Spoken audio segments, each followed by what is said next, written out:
What is up, ladies and gentlemen? It is your boy, the franchise player, Double B Bad Blood, joined once again by the mixologist himself, Mr. Chemical Julian.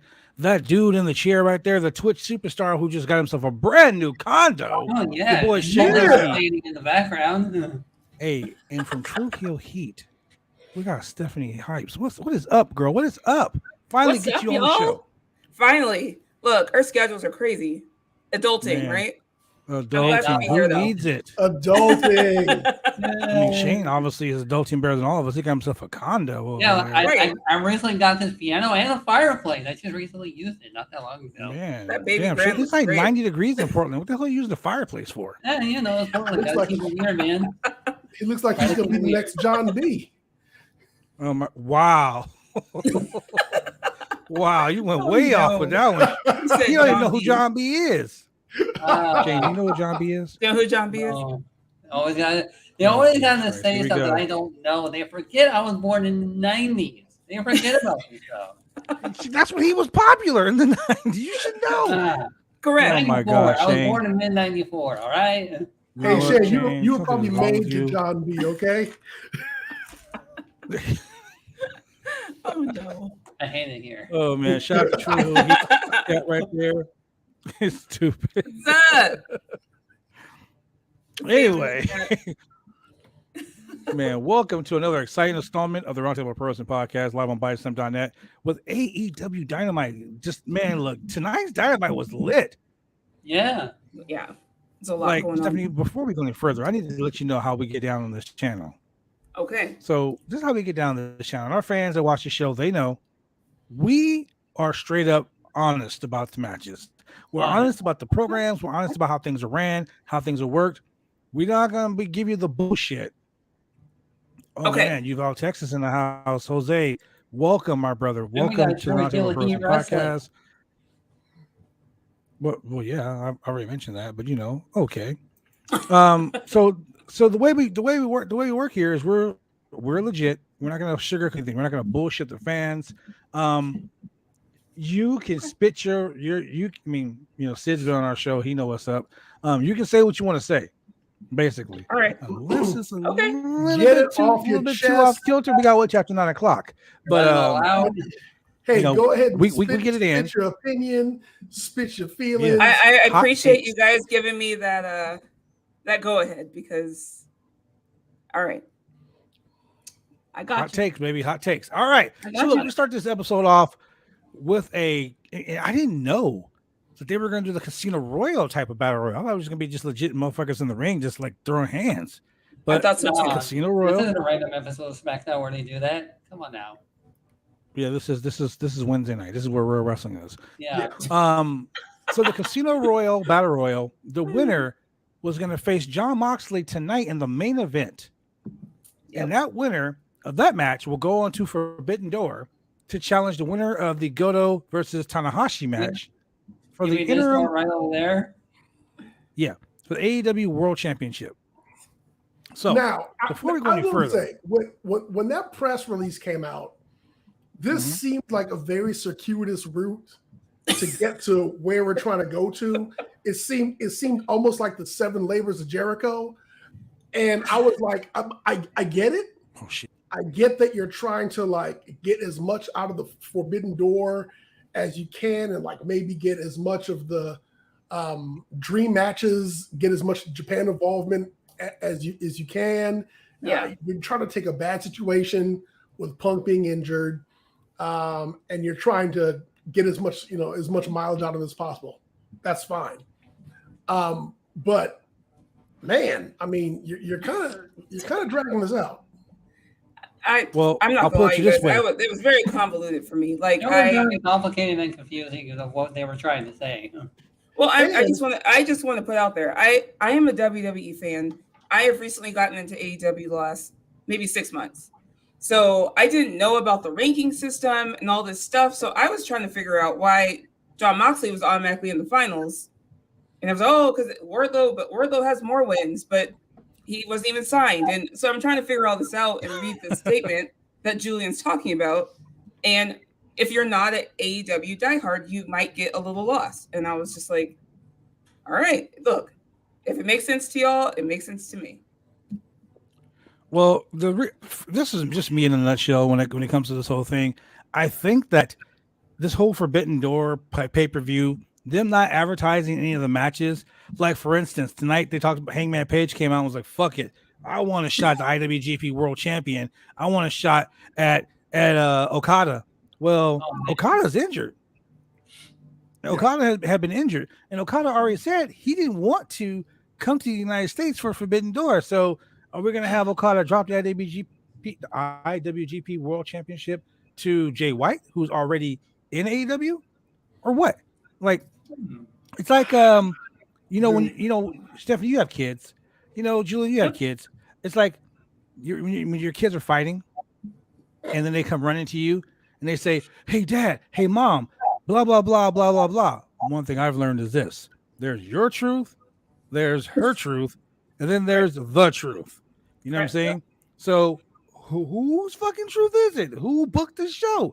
Tony, get your shit together, man. But here's the thing. So I'm reading between the lines here. So number one, fuck MJF.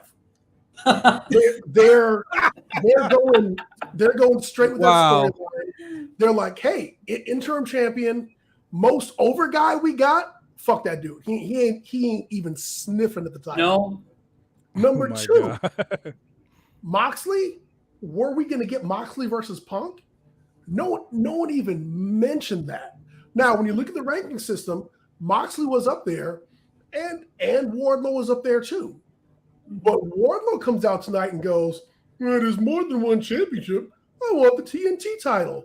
Why the fuck do you want the TNT title when you could be world champion? Well, so that was one of my problems with tonight. So I love Wardlow, first of all. Love him. Love the guy. But you literally just buried the interim world champion by saying you're the other. You just said, "I don't care about it." And so why should we care? Pretty much. Why should we care? Hey, Stephanie, I got a question for you. Yeah.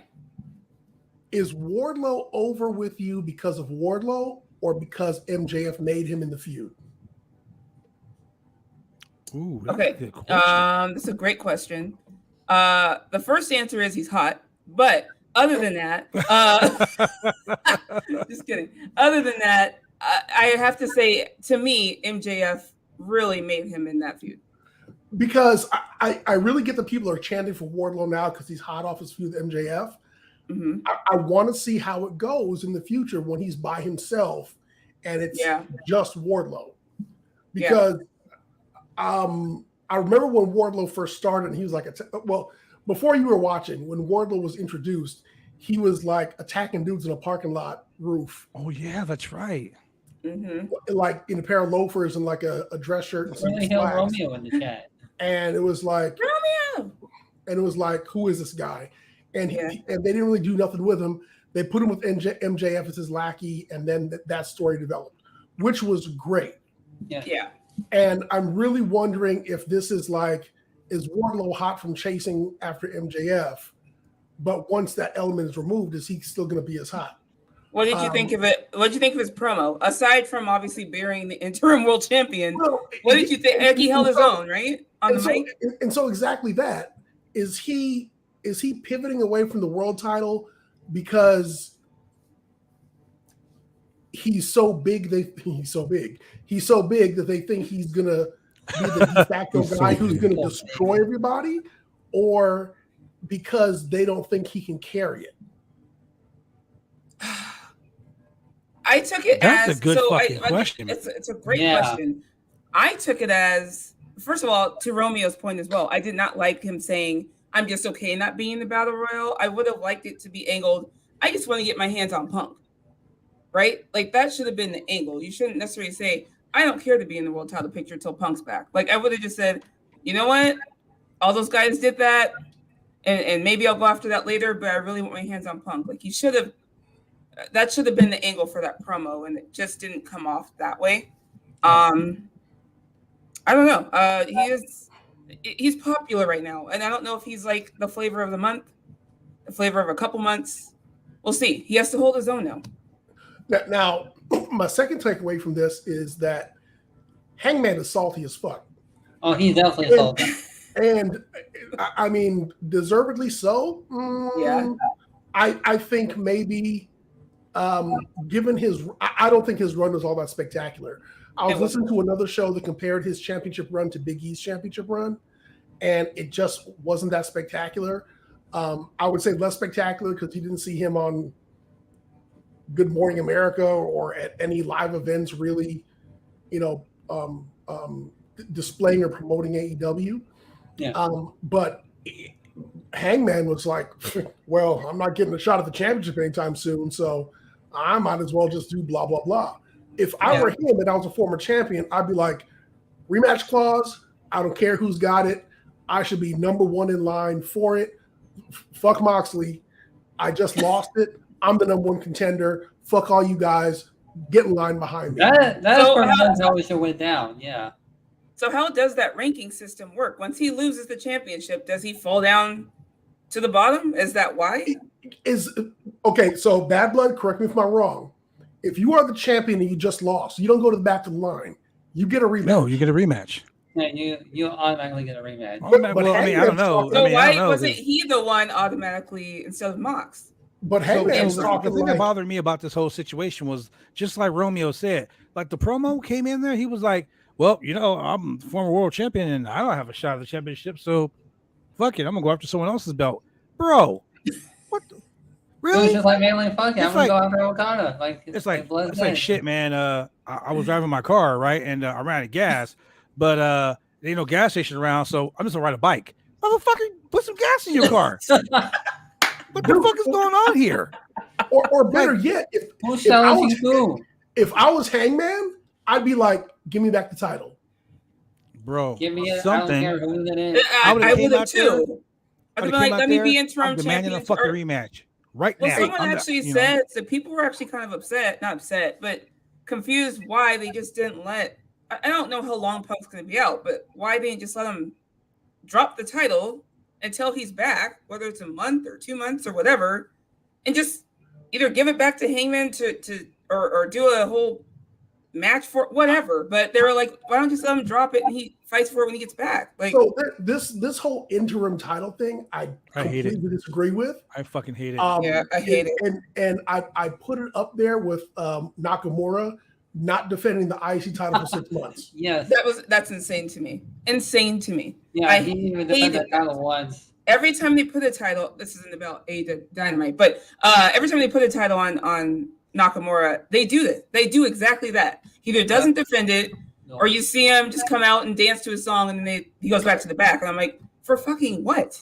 Why? Like, I love the song. The most over part. He was the most over part of the whole gimmick. No, and Pat that says McAfee something. doing the air guitar was the most over part. So, and that says something right there. Oh, Freddie Mercury? Yeah, I know. Stephanie, we tore apart that episode of SmackDown when he just came out to do that. When him and Boogs came out and danced around the ring and left, we were like, I was so lost. Like, again, this isn't about Dynamite, folks, but I was so lost because I thought when they came back from commercial, Nakamura was gonna have a match, and then he was just gone, and something else happened. I'm like, it's not wrong.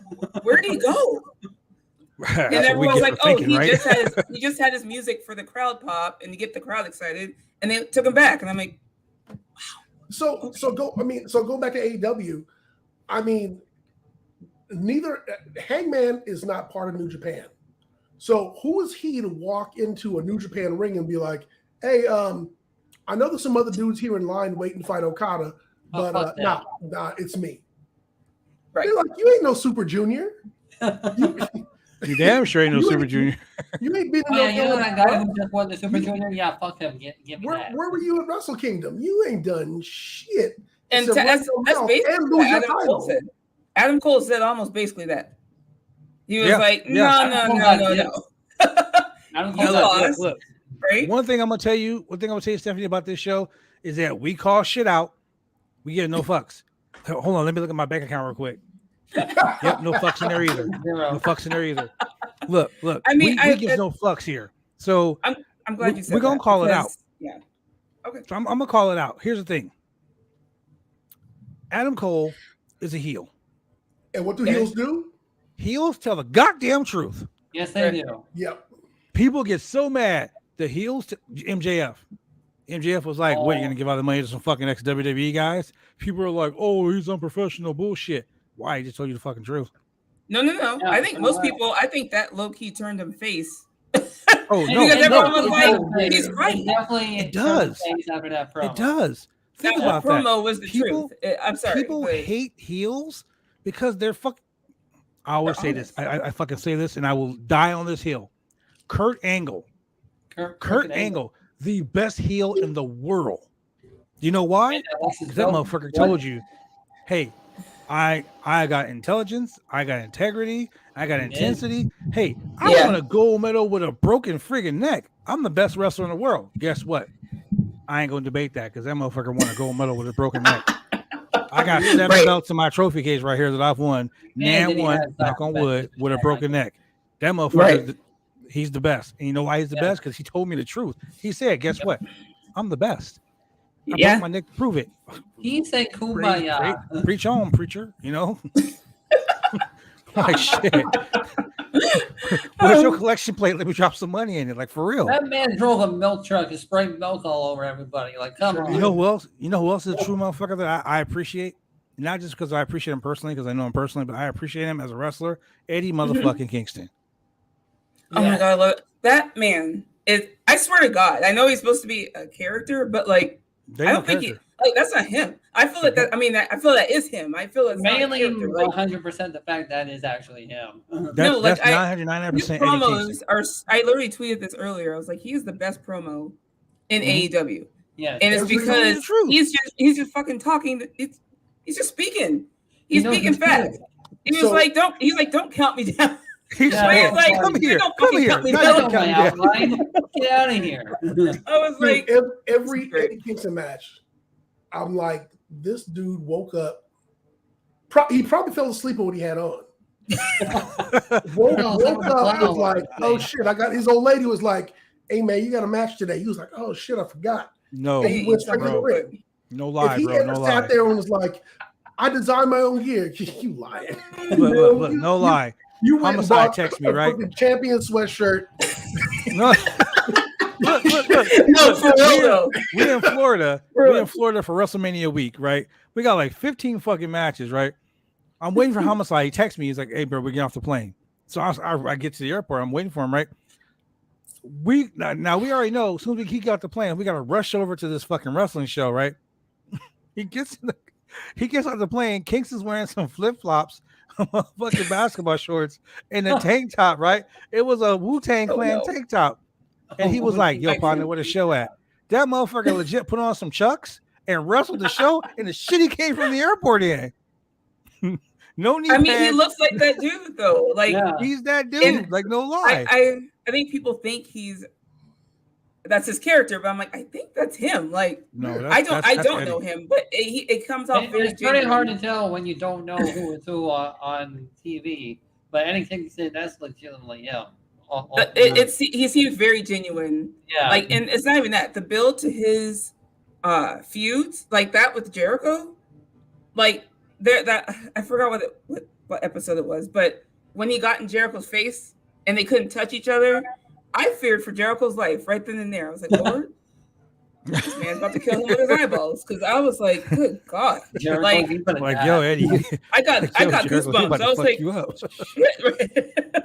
I was like, oh my God. But Jericho's not going to die because you know why? He's a wizard. He's a fucking wizard. The shit with the gas can had me dying, though. Right? Oh, that was amazing.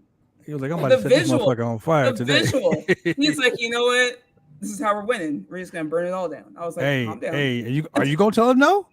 Are you gonna be like, Eddie, put that fire? Absolutely not. I'm gonna be like, you know what? I got a match for you. One moment. Legit. Let me help you up. Handle your business there. Handle your business. Hold on. Let me help you with that gas thing, first of all. Just give me time to run out real quick. But hey, Romeo said this, man, and this does make a lot of sense, Romeo. I've been waiting to hear from Hangman for 2 weeks, and this was the best he gave me. Yes, the Okada match will be fun, but he should be calling out Tony Khan like MJF did for how he was ignored. No shit. Romeo, shout out to Romeo for that, because that is true fucking fact. He kind of did. He didn't say Tony. He just kind of said, it looks like I'm not getting a title match anytime soon. He kind of looked towards the back. right? Bro. He didn't say it, but he looked towards the back. It's time for a heel Hangman again. I'm telling you. Yep. Heel Well, Hangman.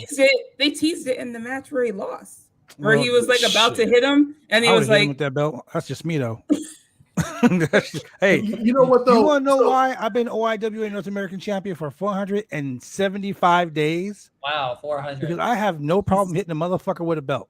You know why I'm a 5-time Heritage Champion in NWA? I got no problem hitting a motherfucker with the belt. No problem. He's like, no problem. You know what? Winners don't whine. Winners don't complain. We win at all costs. So if you get hit with a belt, you're getting a nut shot, you're getting kicked in the dick. Hey, I gotta go to the pay window.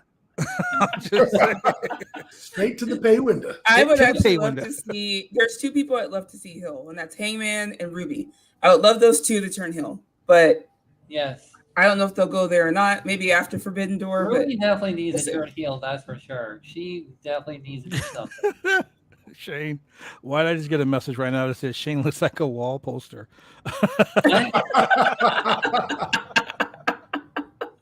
What are you talking about? Shout out to wall posters everywhere. Shane looks you like you should just pose the whole time, like. Be like okay. There you go. Oh shit, that's Shane's prison pose right there. Oh no. All right, so getting back to this battle royal, man. Look, why you got spots in the battle royal? I just spots in the battle royal I'll never understand. The tope suicida Darby Allin did, the friggin' the Canadian Destroyer. Why are these moves inside of a battle royal? Look, just get their ass over the damn rope. You know what? I wouldn't. If I was a wrestler, if I was able to wrestle, I would not even do a Canadian Destroyer because it's such a clusterfuck of a match to do that shit. Yes, the fact that I got a Snapchat message earlier that said, "This is what I think of when Shane says big meaty men slapping meat." Oh man, the whole thing full of dudes beating the shit out of each other. But I like the fact that they did this whole Casino Royale, the aces, I mean the spades, the clubs, the diamonds, the hearts. But the Joker, come on, man. Miro wasn't in this fucking battle royal. Okay, so wait, I complained as well. I said Miro and Malachi were missing, and I was like, why aren't they in this match? And then they announced that the tournament. I get it. But you could have debuted someone. See, here's my thing with Tony Khan. Tony, shout out to Tony Khan. Really you watching? Every time we say some shit on the show, it shows up on Dynamite the week or two later. So I know you're watching. So shout out to Tony Khan, TK, shoot that con coin. My bank account waiting for it. But but here's my thing. Stop hyping us so hyped up that we automatically expect some cool shit when you get we got a Joker coming. Bro, is it gonna be Johnny Mundo again? Well, okay. but people said this, right? They said I have after something 2 to years. say about this. Go ahead. They didn't really say it was going to be a surprise for this type of Joker. They just said there was going to be a Joker. You're conditioned to that. But you're conditioned. That's what I say. This is the problem that people were saying eventually is going to happen. He had for 2 years straight, surprise after surprise, like big names, big surprises. And they're like, eventually that's going to run its course, and he has to use the roster he has.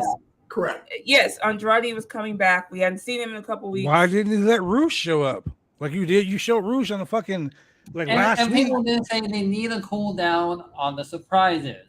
And once they got that, and I've seen on the internet already that why didn't anybody do show up? Because you guys were the one that didn't want any more surprises. So we got someone we haven't seen in a while, like Andrade. And me, I was really happy for Andrade for being in that battle royal because he really showed up and shit in that match tonight. Bro, and the fact that Jim Ross, salty as fuck, all Mr. Lowry season thought Jim Ross was like, he took some time off because he was getting married. You know, he married something like a princess or some queen. Dude, just fucking say her name, dude. Like you could have been like, you know, he's married. You know, he married some girl. You could have called it's not like the Flares are like he married Ashley, like, you know? Married some girl. Yep. This isn't WWE where they got to come up with a fucking story. Oh, this guy fucking was at the local medical facility for 16 it's not months. even that. They acknowledged, both WWE and AEW acknowledged he got married to Charlotte. They even said congratulations to Andrade and Charlotte Flair. So I'm like, you guys already acknowledged that you know who he's marrying. Just say it on TV. It's not You're the also a big- salty motherfucker. I just gotta say that right now. Dude, he's just upset that he found that he has a legitimate son out there. Don't blame him about that. Hey, so sidebar here. Speaking of making up stories and silly shit, did you read the story about WWE possibly bringing in Morrissey as Edge's brother? I mean, yes, I have. I did not read that. I heard of it. Yeah, I did. What? I mean, I popped to see Morrissey again. I was a huge fan of their tag team, but Edge's brother? As Edge's brother? No. This I mean, is some saber-tooth It could have been Wild weird. shit. I mean, they had Shelton Benjamin's grandma. I mean, Shelton Benjamin's mama on there slopping soup and shit. And they had Bobby Lashley's sisters. I really enjoyed Yeah. that. Which Bobby it was Matt Lashley's Caster, sisters. by the way. Yeah, exactly. So, Yo, yeah. listen. Speaking of Max Caster, shout out to Max Caster for coming out tonight talking all that shit. I was like, get your ass in the ring, please. I love the way Max Get in Caster the talks ring. shit. But the line that really fucked me up was like the only guns that don't need to be the only guns that don't need to be banned are these guns right here. And I was like, shut the fuck up. Right. Right. I was like, really? Really? Man. He said you can't Yeah, talk and about then- this. Can't talk lies, his brother. The crowd That's true didn't know statement. if they should. The crowd, they showed the crowd, and the crowd was like, wait, I think. Right? Yeah, the crowd stopped and Yeah. said, like, wait a minute, what? What You should can't we be talking like should we that do shit. Should we cheer? But the I don't know people what that to I'm do. really impressed with in this battle royal, I gotta say real quick, I'm not really like a Swerve Strickland guy, like I talk about on the show. I think it's over fucking rated, only because I've been up here in the Northwest with him for a long time, so I know what I how know he's they're like, fucking rated. you know. But I kind of think it's overrated a little bit. But him and Keith Lee, bro, Keith Lee came in and just started slapping people around. I love it. Man, Ricky Starks, oh my god, I love him so much. Yeah. shout out to my boy Ricky Starks. Love him. Gotta give him Who one. has a fantastic Um, spear, by the way. Bro, he came in and it was on and cracking. Ricky Starks was fucking people up. I Hell, love He Ricky ran Starks. into the ring and just started hitting And him and everybody. Hobbs, Like, ooh, if they didn't. right. I was wanted mad. them to. I wanted them to win a double. or Yeah, nothing. we were mad. I I thought was for like sure mad. they were gonna win. I did too. But I Tony wanna- Lee, Tony and, Nese eliminated by Keith Lee. That was funny. What's up man. with Swerve throwing out Keith Lee though? It's about Right?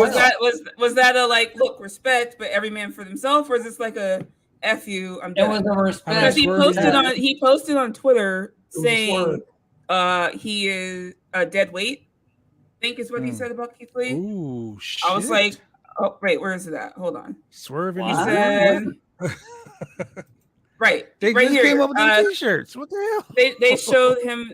It's the clip of him throwing him over the ropes, and he put ... dead weight. Wow. Dun, Oh, dun. yeah. So I'm like, are they breaking him up already? No, I know what. Is he going to join Team Taz? Oof. Is Dante Martin going to be his new partner? Because Dante Martin had like 732 partners in the last like Yeah, year. seriously. Man. And look, I gotta say this about Dante Martin. You're not tough, kid. Stop coming to the ring like you fucking. I know. I'm gonna fuck somebody up. I will slap the taste out of your Minnesota mouth. Okay, stop that shit, Dante. Comb your fucking hair, shave your nappy beard, and if, you know you want. He said, "Shave your nappy beard." I mean, you Thank show you. up and you show out. I love it. I love it. I mean, don't get me wrong. Dante Martin's a fucking amazing talent, but Right. he needs to rein it down a little bit. Like he needs to find a lane. Find a lane, Dante Martin, And stay in it. and stay in that motherfucker, man. The people that Please. impressed me in that match, I love Ray Phoenix, man. Ray Phoenix. That man shows out. I think I was watching him and Yuta most of the time. The moment they Yes. got in the ring, I think I was just watching the two of them. I'm like, holy crap! I didn't forgot anyone else was in the ring. To be honest. Anytime when you have either Dante Martin against Ray Phoenix, they're not going to touch the ground. It's a long They hover. Yeah, Look, they were just hover. floating It's the whole crazy. time. Yeah. So this is the order of elimination. John Silver eliminated by Powerhouse Hobbs. Daniel Garcia eliminated by Eddie Kingston. Eddie Kingston eliminated by Jake Hager. Jake Hager eliminated by Willard Yuta. Takashi and Hobbs go back and forth. The fucking forearms between these guys. Wow. Like Before. I got a concussion watching them. It was Yeah. I was like, oh shit, I gotta go get some aspirin. Like, damn, like they piss at each other. But then Takeshi, I cannot say his fucking name. The dude from New Japan. Fuck You it. can do it. Yeah. Takeshi. Yeah. Come on, you can do it. Takashi. Fuck it. Takashi. That's it. That's his name now. Takeshi. We're going with it. He got rid of both. He got eliminated by Powerhouse Hobbs and Ricky Stark at the same time. Dante Martin got eliminated by Powerhouse Hobbs and Starks, who they just mowed his ass off the Well, apron. by the way, can we appreciate Powerhouse's Hobbs Spinebuster a little bit? Oh my god. Yeah. A whole lot. Anderson-esque. And that has to hurt. Like, it just has to. I know they learn how to land these things, but it looks like it hurts. I'm sorry. Yeah. Look, let me tell you something. I've been wrestling literally almost 30 years. In 1 week, well, 8 days from today will be 30 years that I've been wrestling.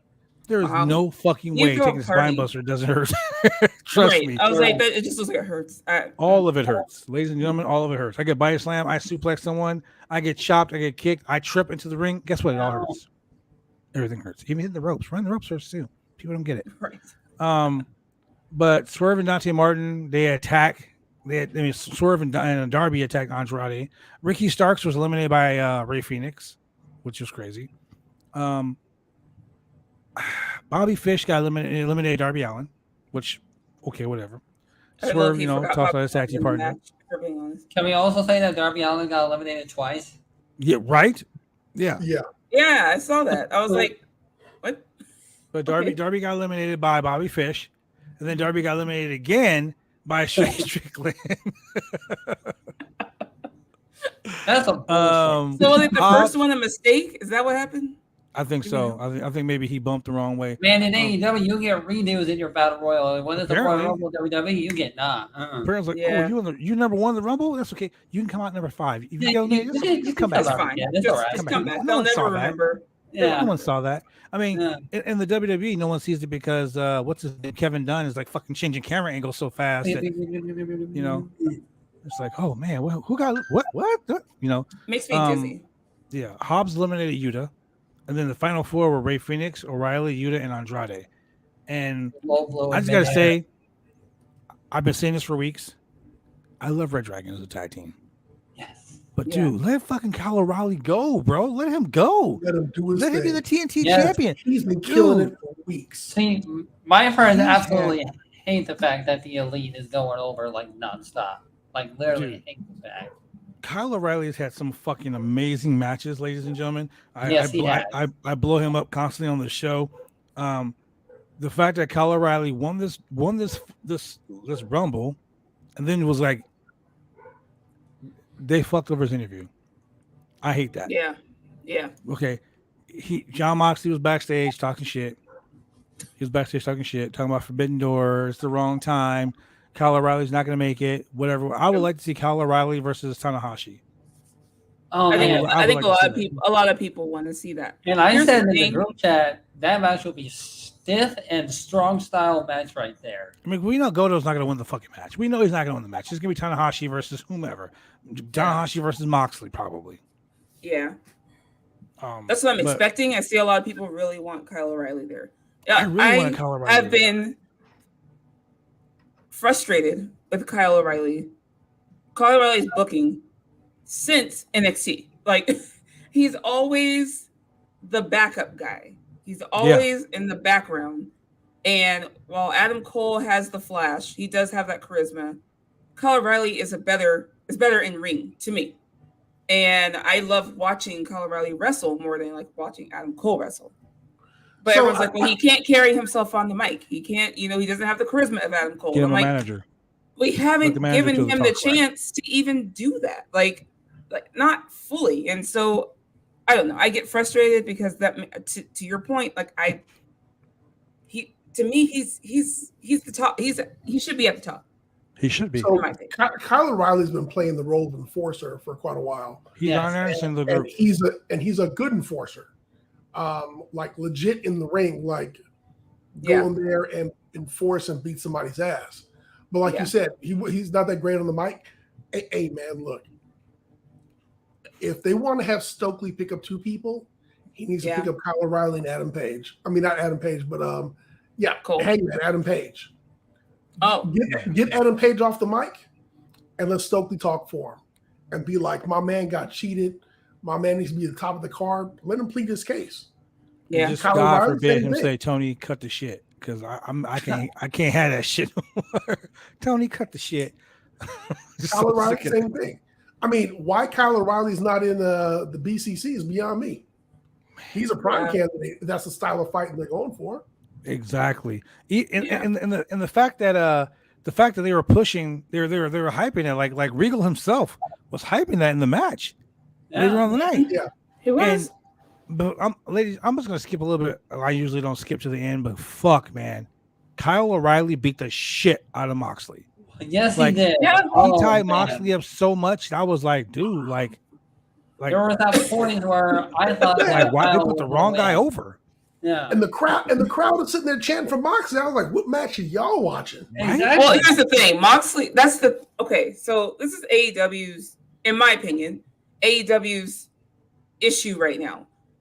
In my opinion, they had Hangman drop it because they need a star, right? They need a guy that's popular, which is why they put it on Punk, right? It's because they have all these deals and business dealing going on, and they need a face. Punk got hurt. So who's the next pretty popular guy? You have MJF and you have Mox. Mox is very over in any crowd he goes into. Yep. And so I get it. While Kyle O'Reilly was decimating that man in that match, Mox is the guy. Like, and that's why they were cheering for him. They just love him. But you know what though? That is the antithesis of what AEW is built on. AEW is built on homegrown guys, AEW talent, people that we found, that we promoted. And Tony Khan goes with, like MJF said, taking ex-WWE guys and using them as your stars and using them to promote your product. Every diehard WWE fan who's an AEW hater is going to be like, I told you so, I told you so, I told you so.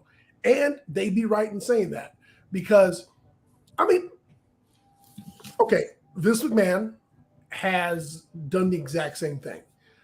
When he went to the territories, he went and handpicked, the most popular guys, threw money at them, and was like, "Hey, let me put you on TV, get you more exposure." Mm-hmm. Now, did these guys have to get over? Yeah, but he didn't pick any slubs. He picked some guys who were going to get over, right? And some guys he put the rocket on, some he didn't. But a lot of these guys really did get over.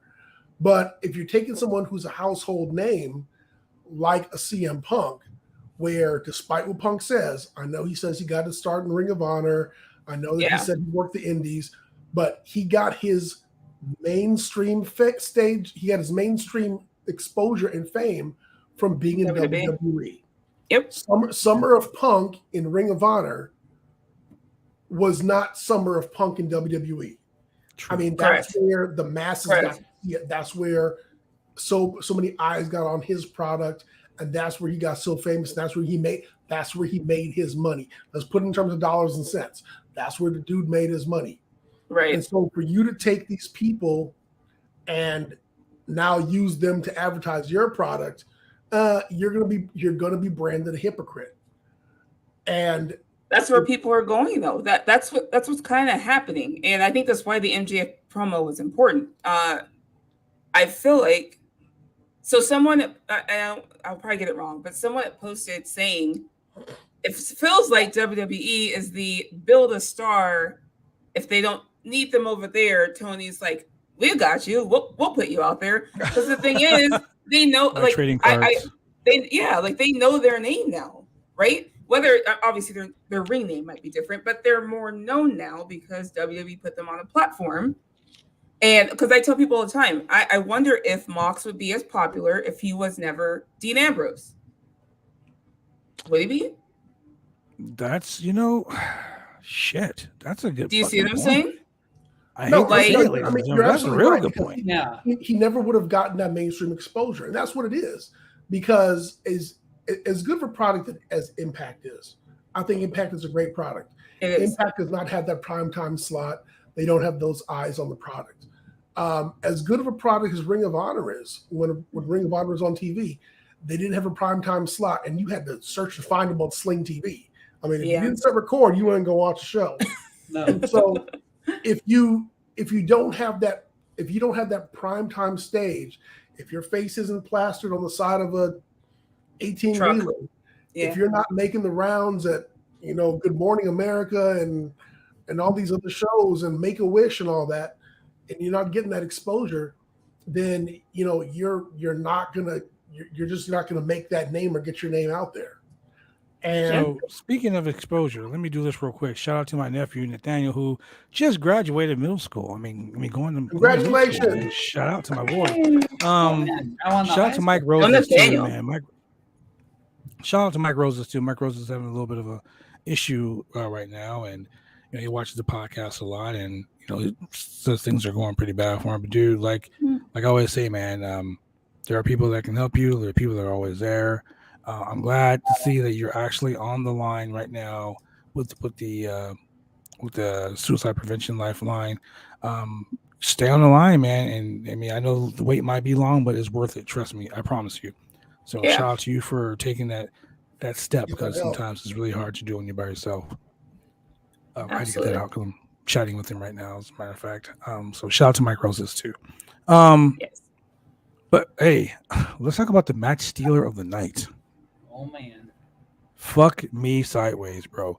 Buddy Matthews and Pac for the All-Atlantic Championship match. Okay, Wow. first of all, before we go there, what do you think about the title? Okay, so I'm not happy with the I name. have something to say. Yeah, I don't like the name because I'm not happy with the name. Australia. So at first, someone was like, "Why?" And I'm like, "Well, a lot of countries are over the Atlantic. Australia's not, though, right? Canada's New not. Zealand's Mexico's Canada's not. Mexico's not. So it's one of those things where it's like, why did they name it that? I like the posted idea on Twitter. I was like like, the name the idea. belt like the International Championship or something like that. Yeah. You ain't gotta call it international. Intercontinental. You ain't gotta call it United Nations. You ain't gotta call it, what's that stupid ass belt that they named the 24/7. the European Championship? You ain't gotta name it no shit like that. one. But that's an international championship. If Yeah, you're talking that's about like international. Japan, and Yeah. Australia, and China, Atlantic. and fucking, I mean, Yeah. when I think of Atlantic, I think of the NWA Mid Atlantic. Oh, Correct. That's what I think. Yeah. But I mean, I've been around that territory for a long time, so I think the Mid Atlantic. That's what I See, think. it's when I see the stuff Atlantic like this, Championship. and it's not a big deal. I'm not gonna It's write a big whole deal. thesis on it, right? The But- WWE fans are shitting on it already. But It is. people, I'm a WWE fan. I was like, I love the idea. Why are we calling it was I it just don't- something the Atlantic? belt's cute. And the belt, So- I like that. It's just, I'm like, you sat down with a group of people and did a think tank. People are and said, saying okay, that what are you going to call this thing? And nobody brought up the fact that some of these countries aren't over the Atlantic. Nobody thought I of think that. Tony was like, we're number one over in the UK. Fuck it, let's make it the Mid Atlantic Championship. Like, Tony, thank God you didn't make it the fucking UK Championship. I mean, the only reason NXT UK is still alive right now is because Nick Khan doesn't know that line number on the we're not fucking even supposed to spreadsheet. mention that. Not on his budget. Oh shit, that's right. I said that. God damn it. Find out. Now you're Sorry, costing NXT. people these jobs. My bad. Why would you? So, Hey, dude, so Hey, you know what, Shane? what Nothing. Shane, you can't talk about nothing. You're the guy who brought back the fucking kiss cam. Yeah. I- I mean, I'm Shane will also the forever guy be who that guy. I'm also the guy who brought back Jake Hager in singles action. So there's that. You know what, Shane? You did Thank say that. you for that. Yeah. Thank you for that. Yes. But so here's the thing: when I saw the All Atlantic Championship, I was like, Mid Atlantic. Exactly. I was like, You made a territorial belt. Like one of the Mid Atlantic titles from the South, Yeah. and then they just like it's for all of them. I agree, Romeo. The belt does look nice. I do like the belt. I like the flags on the belt. And when I saw the belt, I was like, oh, okay. I was like, so it's all going to be, countries across the Atlantic. And then when Romeo they showed clowning Buddy right now. Matthews, Australia, I'm like, now that's Romeo not across the clowning, Atlantic. He's trying to tell me he's writing a thesis. I'm not going to write a whole thesis about it, but people are maybe we get the Pacific Rim title. Wow. Pacific Rim title. The Indochina but title. if you think about it, 30 look at different the good belt. names they could have went with. Is what I'm saying. But look at the belt and look at the brackets. Look at the brackets. So they're all guys that are from foreign countries. I totally dig that. I love that idea. Totally No, I dig love that that. part. I mean, I love That makes the sense idea. to me. Wonderful. But you got Love all it. these guys from. You know what? I'm gonna be an asshole right now. Name of the United Nations title. Fuck it. You know, I mean, you got all these different countries, all these people from different There are countries. literally 30 different names I thought of on the spot that would have been better than That what one. is I it would again? just like- The Mid-Atlantic? No, All the Atlantic. All-Atlantic. I would just like to remind you all that That's like, when I got the D'Lo Baltic Sea Brown belt. won the European It's all Championship, ocean. I don't know. What? when D'Lo Brown won the European Championship, he suddenly was started to reside in the Northern Antilles during the summer. Yeah, he did. Hey! At least he didn't win the belt in Rio de Janeiro, man. Okay, at least. Hey, Right. all kind of shit happened in Rio de Janeiro. Mm-hmm. All kind of title changes. All that. Sorry, but anyway, I just want to get your thoughts on the actual belt itself. But I yes, just think the the match. belt- And The also, match, phenomenal. Match was I great. am one of the biggest Bastard Pac fans, and I was a huge fan of his, and he was Neville. And I love watching that man wrestle. I and Buddy Matthews too, obviously, but I just that's great. the So right the man funny won. thing is, both Buddy Matthews and Pac are two guys who are so swole who look like they're about to pop. I mean, they look like if they hit a move wrong, they're like just going like something's gonna rip. They're just gonna explode. But Pac is just so intense. That guy, I'm glad when he stays injury free. He and Buddy Matthews do some really intense Is he title or wrestling. European title? And you know it's guys like that who really blur the line between, you know, damn, like, is that guy protected? Did he take care of him? Is he really hurt? Is he, you know, Yeah, did he ran full weight? Like, you know, all those questions kind of run through your mind. Like, did he really fuck him up? And it makes it look like a total car crash. These guys are I'm there phenomenal. in the ring. for it. And I predicted that this match was going to go over 120 miles per hour. I And said damn it it, right when it started on Twitter. I said, get ready for the show stealing match of the night because, man, They were. it was. I can't say nothing bad about this match.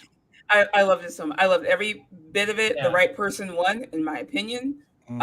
I am also more of a Pac fan, so maybe that's why. But I love seeing both of them wrestle.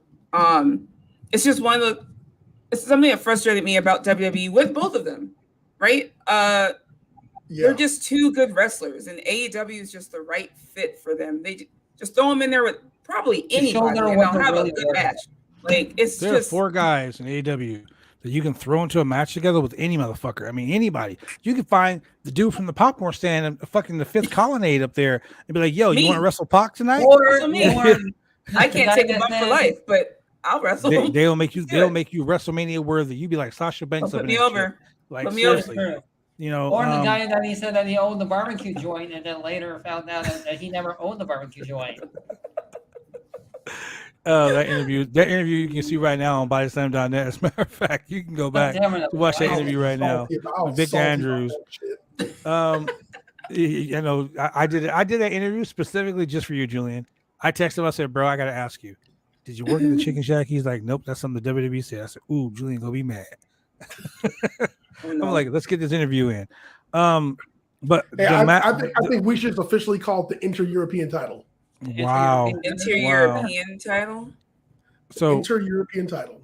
Well, Romeo is like, is this AEW's IC title European title? I'm like, Yeah. as far as equivalent and importance, I mean, the I would TNT say it's title like is a the television IC belt. title. the TNT titles are a television belt, in my opinion. So Yeah. Yeah, people were asking about the TNT title, asking why it is not on TBS. But once again, first of all, to show you how salty Jim Ross is, yeah, he says, "Well, we got another championship for the mid card guys to challenge for." Wow, Jim Ross, why you throw them under the bus like that? Someone said, I think it was Mr. Warren. What's his name? whatever his name is, but he's like, I need Jim Ross to stop burying the product every week. And I'm like, every fucking week, man. I know. Are you not happy just to like, be?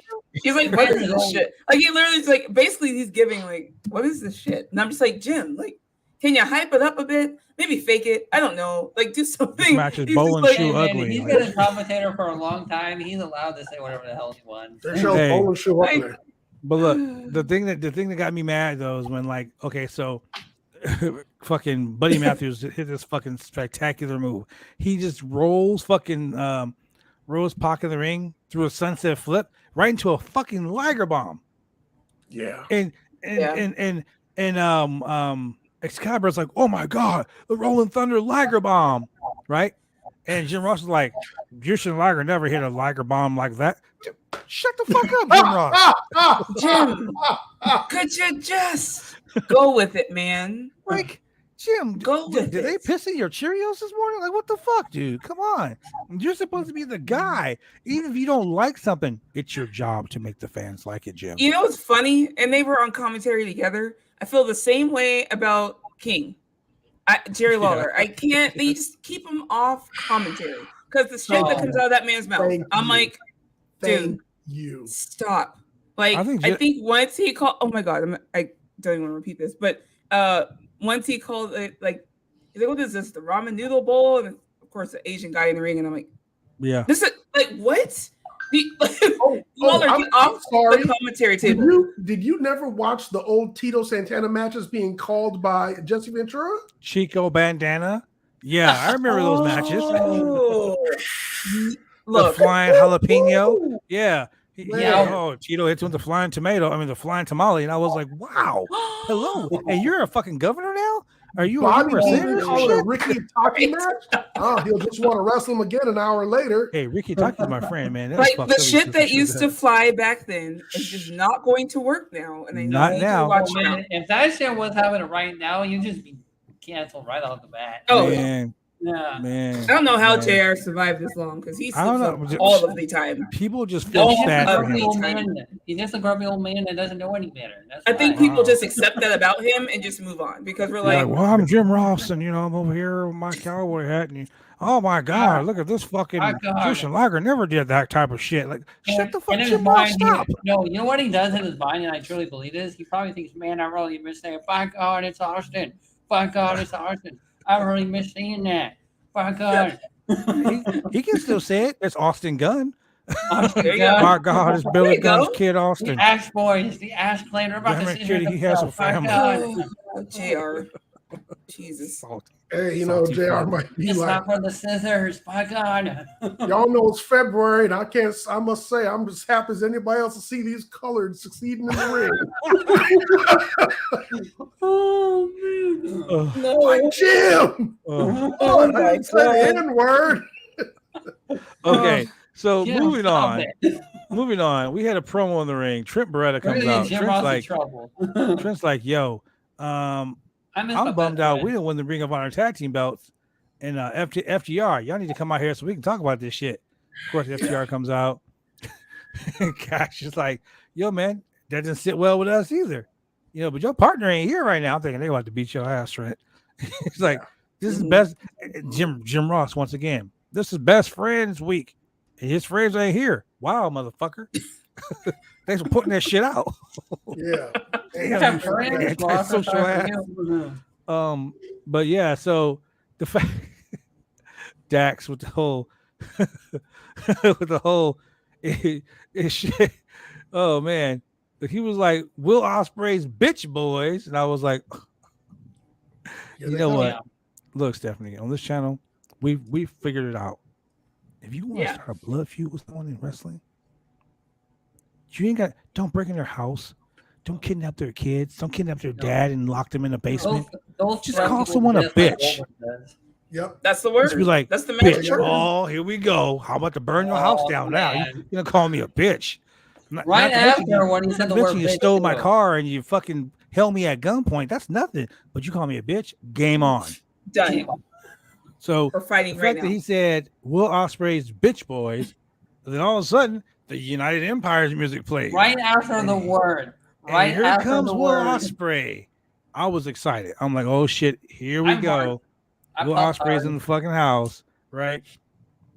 Then I'm friends with a whole bunch of Seth Rollins fans. And I'm like, oh, Will Ocean Spray's here. I'm like, stop, guys. Well, wow. Stop it. Wow. This time crying apple Ocean Spray. God damn, get it right. Wow.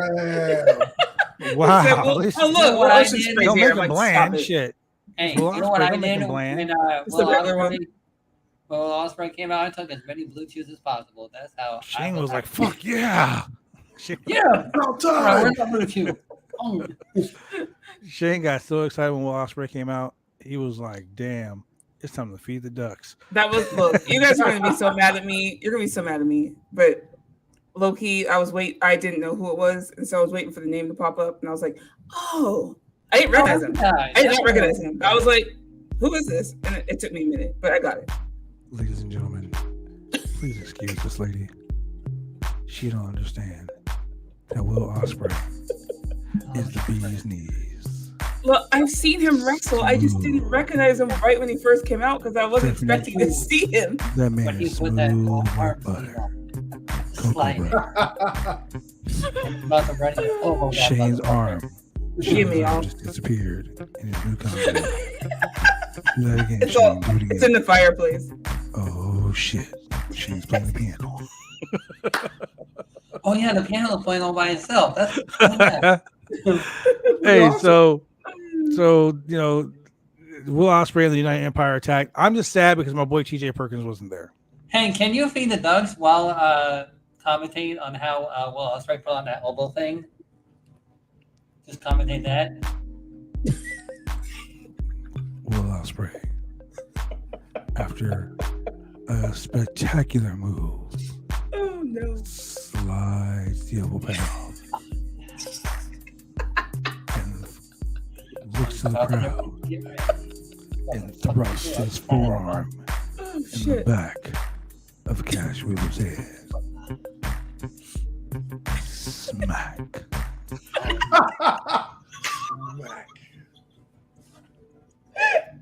And then after that. Oh, fuck me, man. I haven't drank anything today. This that's a flip moment right there. Oh, shit. I can't do this. So after that, we go backstage. Kyle O'Reilly's with Tony Schiavone. William Regal basically comes out there and says, tonight, and this is just me speaking as William Regal. Tonight, you're going to get your ass kicked. So you better not come out there tonight because your family's going to feel bad for you. What a dick move. I love it though. I love it. Just like your wife won't recognize you. But for the Blood first and guts. time over, And it's the way he says it. Your wife might not recognize you. He was for the like, first time ever, he put over Jon Moxley. Right. But he still didn't come out the ring with him. No. One of the most dangerous men you'll ever step in the ring with. Usually it's like, here I am with the prototype wrestler, the best person you ever, when you imagine a wrestler, this is who you think of. And this guy. Hey, he's even putting up a Wheeler uniform too. He's like, I got the greatest wrestler in the whole history of professional wrestling, Mr. Bryan Danielson. And I got the greatest upstart in professional wrestling, Mr. Yuta. And then this guy. It's like, damn, bro. It's like saying, I got He doesn't need look. He doesn't like, need I got the filet hype. mignon. I got like Man's the over. Caesar salad. I got bread. Hey, Stephanie, the first The time he man's did it, I was over. like, He doesn't need it. He doesn't need all that. Stephanie, the first time he did it, I was like, He's not that that wild. was kind of disrespectful. I did It too though. is. To be honest, I was like, really? Really? The second That's time he it? did it, I Bro, was like, think about it. You're introducing Stephanie. You're introducing are you married? Yeah. Okay, you're introducing your husband to your mom for the first time. You're like, well, this is my wonderful daughter. This is my amazing son. Oh, this is the dude I'm married to. Like, come on. it's like this is This Bill. is guy. shrimp. This Yeah. is the finest shrimp in the world. This is the thickest steak. Bread. It's not even the funniest part to me about that though, is he's the one having the match later on. Like, Yes. like exactly. he's gonna kick his like He's the gonna kick guy. your head in. Like, dude, say He was something the one about wrestling the guy. later. I'm like, really? Right? That's it? Just bread. This is bourbon. This is vodka, water, tap water. Water. God damn. Not even fucking Pellegrino water, just tap water. Not tap water. Damn. I feel bad for him sometimes. But Right. He gets no so love Kyle from O'Reilly's there, and he's just like after he walks away, he's like, I'm gonna kick his head in. That's it. Like he had nothing to say. Like, dude, you just wow. But then we have Hangman Adam Page versus David Finley. You know what? I gotta say this, and I'm probably gonna get a bunch of hate. I'm gonna fucking say it anyway. So all you Hangman Adam Page fans out there, you get ready to get fucking pissed off. Yep. Hangman Adam Page was your world heavyweight champion of AEW. Pretty decent world champion. Yeah. But the guy from New Japan, Takashi, took you to the fucking limits. Yeah. And sorry, but like not to shit on this guy, but in the AEW world, he's nobody compared to the world champion. Took you to the limits. Tonight, David Finley not only took you to the limits, but damn near pinned you on 3 occasions. David Finley's no slouch either. I mean, come on, New Japan superstar David Correct. Finley. He's been there for a Finley. minute. He's been around. David Finley's put on some great matches in New Japan, and he's been doing it for years. So seeing him here tonight wasn't like a surprise, and I was excited. I was happy. I wasn't surprised by the match that they had, but considering your ranking systems and considering that Hangman Page was just champion, like a month ago, like 3 weeks ago, he was your world champion. You know? Yeah. So, I mean, but to the credit of AEW and the vast, deep talent roster, the reason why I love AEW over WWE, and I'm gonna tell you, in a WWE show, I win predictions warfare every time. I've not lost a predictions warfare in the WWE event. You know why? Oh, but you will at Forbidden Door. That's an AEW event. Shut up. Anyway, I've not lost a WWE predictions warfare. You know why? Because the WWE does the same shit over and over. Yeah, it's like missionary over and over again. They have formulas. They have a formula. If you're smart, you can typically predict it. Yeah, if you're smart, you can tell every match. I used to sit on my couch with a girlfriend of mine one time, and she was like, "So do you know how those guys are wrestling?" I'm like, "Yeah." So do you know if they're gonna win or lose? And I'm like, "I can tell you who's gonna win, and I can tell you how." Well, how was that? And when the spot was coming up, I would call the spot and the finish before it happened. And she was like, "Did you watch this earlier?" Like, no, it's live. How are you doing it? And I'm like, well, not only because I've been wrestling so long, I can see the spots, but because this is a house show. Every spot they do, they've done 500 fucking times before. There's a referee. There's a referee that referees here in Portland, Oregon. His name is Sign Guy. I can't say his name 2 more times, or he'll pop up on the screen like the fucking Candyman. But that guy will come up to me before a match. He goes, "Is it bad blood finish 1, 2, or 3?" Wow. And I'll be like, what's the difference? And he will break down the difference. Wow. And it's true. It is so true. Like, I can watch a match and be like, yep, that guy's going to win by this way. And 3, 2, oh, there's a finish. Oh, yeah. Like, I would like a happy medium. So we've talked AEW is a about happy how, see, to me, it's not. We were talking about earlier how they do some stuff that just doesn't make sense. Mm-hmm. And then because it is sporadic and it isn't a formula, which I do like about it, but sometimes it comes off awkward, right? Because you're like, what? Oh, the awkward. And then you have WWE where it is very predictable. And you're like, but you enjoy whatever story's going on, so you watch it. But I'm like, can I just get something in the middle? Like something that's formulized. So I will tell you one thing. So AEW is, I do believe that the winners of the matches are as predictable as any other wrestling show, because I don't think we've seen any winners that are that like wildly or shocking. Like, for example, if MJF had gone over Wardlow, I would have been like, "Holy shit, I didn't see that coming." Right. Well, that's different. That's different because you know the story. We've been talking about the story. Yeah. The difference with AEW is that on any given night, a random motherfucker can win a match. Yes. Then why are Jungle Boy and Luchasaurus still tag team champions? Why? Why? I'm not drunk enough Why? for this conversation right now. Let What me I'm go to commercial saying. break and go get some vodka or some rum, and then we can talk about that. Because Why? you know how Yeah, much, we can you know talk how I about feel that. about that. It's done. So, Let's yeah. move on. So Hangman Adam Page wins the match, calls out Okada, which in turn brings out Adam Cole, baby, who runs his mouth and basically says, Yeah. "Hey, you couldn't retain the AEW World Championship. What makes you Correct. think you got a right to go somewhere else and demand a World Championship?" Right? Once You're again, speaking facts, though. I mean, the He's heel, really speaking facts. the you're speaking heel facts. is correct. The heel Correct. is correct. Speaking facts, big facts. Shout out to Adam Cole, baby, or Adam Cole, Baby. big facts is what we're gonna start calling him. Adam Cole, big facts. So then we go to Wardlow, who's in the ring, who basically says the AEW World Championship doesn't mean shit if CM Punk ain't the champ. So there you go, shit on that belt. The interim title doesn't mean shit. So if Tanahashi wins it, you ain't nobody. Jon Moxley win it, you ain't shit. Does Tony Khan understand that, like, he had his own guy, like his own talent bury the Burying the build-up championship. of the interim? Probably because he title just doesn't want the interim. And Well, I hate hate the the interim word thing. interim. I absolutely hate it. I don't like it. no, I understand why he's doing it, but I'm like, because people shit on WWE for the vacant title thing, and I understand, but Hey, it's like don't shit on sometimes- WWE vacant. yeah, That motherfucker holds no. world championships. Anybody Raise else? it can as get. a Right? whole. right? Raise He it has a as Twitter a account. whole. I just Did you see on Twitter that the WWE fake account tweeted, "Hey, AEW has a All Atlantic Championship." I'm like, Well, great. technically, right now he has it. I'm like, great.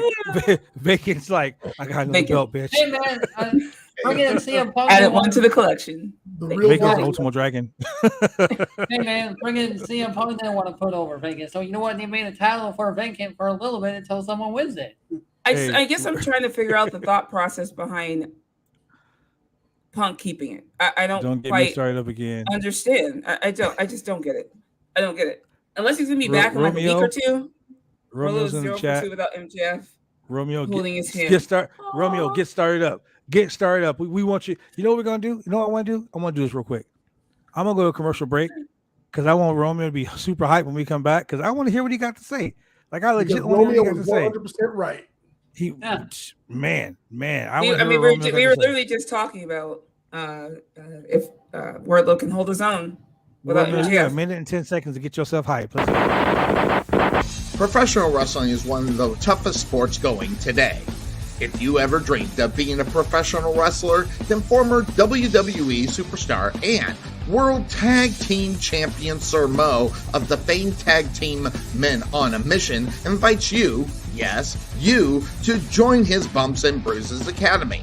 Now in 2 locations in Carrollton, Texas and Sherwood, Arkansas. Allow Sir Mo and his head coach, Dante Smiley, and other coaches to get you on the road to an exciting and rewarding career. Classes forming now for your shot.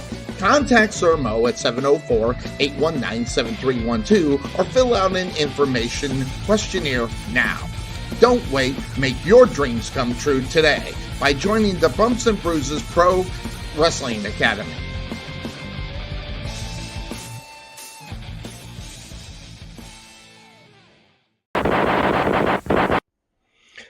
Hi, this is James Beard with SWE Fury, and you're watching the Roundtable Pro Wrestling Podcast.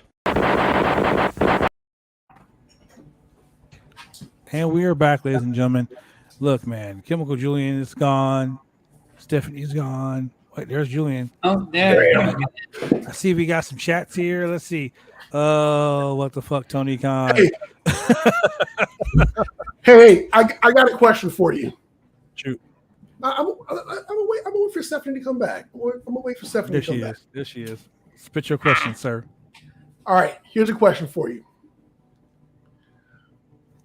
Why isn't Wardlow scheduled to wrestle Sean Spears? Why isn't he? That is a very good question. Because, I mean, if you fuck me up with a chair, Right. we got heat. And I've already got, but then again, you got to think about it. In a storyline where you got to heal, that's how the WWE scripts their baby faces, but don't like them. True. Think about it like this though. Julian. No, look, Julian, you're like the head guy. You're the fucking guy that I've been chasing after all of these months. I need to destroy you, but in order to destroy you, I gotta destroy Stephanie first. Then I gotta go get Shane. Then I gotta find Romeo. Then I gotta go see that dude down the street that sells the bean pies on the corner on Flicker Roll and 36. Then I gotta go fight this guy over here at Nike at the Coach K building. Then I gotta slap this dude around until I finally get my hands on you. So if I finally got my hands on you, then why do I gotta go back and get Stephanie again and get Shane again? It's done. But see, here's the difference. Here's the difference. When Wardlow was feuding with MJF, Shawn Spears was acting as a henchman and interfering in these matches, hitting him with chairs, helping to beat him with the strap, and all that shit. So I would think that he still has. And then surprisingly, Shawn Spears never showed up in the match between Wardlow and MJF. So I would argue that either MJF and or Wardlow would have heat with Shawn Spears, one of the two.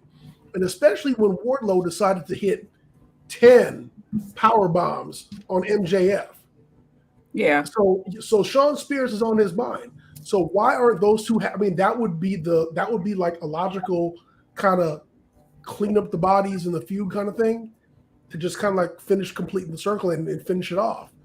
Well, my only answer would be, well, two answers.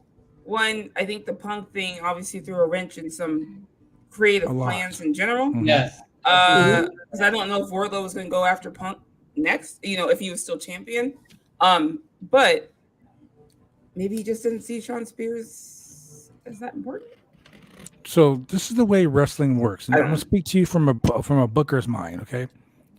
This is why I booked the most successful show in Portland for fucking many years. Fans want to see Julian get his hands on me. So every week, I'm going to do some heinous shit to where Julian almost gets his hands on me. And I get away. Every week. So fans are like, ooh, I'm going to come back next week to watch this guy get his ass whooped. You don't get your ass whooped? What happened? Oh, we got to come back next week to watch him get his ass whooped. So when you finally get that comeuppance, you're like fans are like, Julian, kill him. When you finally kill me and it's done, fans are like, okay, now what? I'm not going to be like, go back and get Shane now. Because, Shane was instigating the whole thing the whole time. Right. I don't give a shit about that anymore. Fans are, I describe wrestling to people who don't watch wrestling as a male-based soap opera. I don't think fans don't care anymore because to me, that's part of booking, right? You have to make fans care. So to me, MJF said it best. They remember everything Shane Spears did. You have to remind people, remember all that shit Shane Spears did to Wardlow? All right, well, now it's on. Because as soon as you start reminding people of that, they're going to go, and it's a great squash match for Wardlow to just continue to build him. So why not do it? Why not? And maybe they are, and they haven't gotten there yet. I don't know. But, I mean, maybe we'll see it on Dark Elevation or Dark. Or maybe even Rampage. Who knows? Rampage, maybe. Yeah, Rampage is the hottest hour of wrestling in the week. Hottest hour because it's real wrestling for like a whole hour. Fast and Furious. Fast and Furious, like Shane with his blue chew. Just Fast and Furious. So a match that wasn't Fast and Furious was the AEW Women's World Championship match. Thunder Rosa, friend of the channel, versus Marina Shafir. First of all, I love Rosa. I love her so much. I love Rosa. We talked before this show a bit. I could do a whole show about how I would book Thunder Rosa as champion because it has been underwhelming, and not at all her fault. No. But one of my suggestions was have her defend the title on Dynamite. Have her be a prominent part of your show. She should be equivalent to your AEW World Champion, right? Yes. They start this whole thing by they made this match off TV, online. Nobody even knew about it unless you happen to be on Twitter, right? And they have a match. Marina shows up. She had an open challenge, and you had one woman show up. So when you say I have an Answer open that. challenge, 6 women should have came out and they should have did a contenders match. And there's about 18 million other things they could have done here, right? And had Thunder Rosa on contenders match. I mean, just like 6 women show up, they argue about who's going to fight her, and the first one down in the ring wins, and they lock the rest of the. No, that's NXT. NXT. It should have been a prominent part of the show, the build to this match, right? You have to give a shit, number 1. And 2, the match itself. I felt like Thunder Rosa got a little buried here tonight. Well, of course, because Salty has Jim Ross on commentary. All that move was bowling shoe ugly. It was the line of because, and he was right. Don't get me wrong, but as the commentator, I feel like you shouldn't say it. And he said, what was it? These two are this match. This is almost an awkward match. I'm like, yeah. Why would you say that? He said their styles are two very awkward, he styles. Because he stopped. He's like, this is an awkward match. And then he was like, because their styles are so different. Like, he tried to cover himself. And I'm like, I wouldn't word it that way. I would just say, man, these women have 2 different styles. And, they're both trying different things. There's different ways to hype things up on commentary. And the way he said it is like, this is an awkward match. Like, we're like, really? He made it awkward. In my opinion, he made that whole match awkward as fuck. Correct. I was watching that match. Awkward. And I mean, here's the thing about professional wrestling. The art of professional wrestling is making it look real. Yep. Yeah. You have 2, and they hyped up their MMA backgrounds. Yep. They hyped up the fact that Marina Shafir was like a taekwondo. She took judo and all that stuff. So they're hyping it up. But Jim Ross, you salty ass old man, dude, stop burying the fucking talent, because he buried the shit out of this whole segment. He did. Yeah, he really did. So there's been rumors that, even by the time that I think I reported on that Rosa is unhappy with the way she's being produced. I believe it as a champion. I believe it. So Absolutely. Me personally, if I'm your champion, look. This is the Shinsuke Nakamura gimmick. Give him the championship. Give her the championship. Don't do shit with her.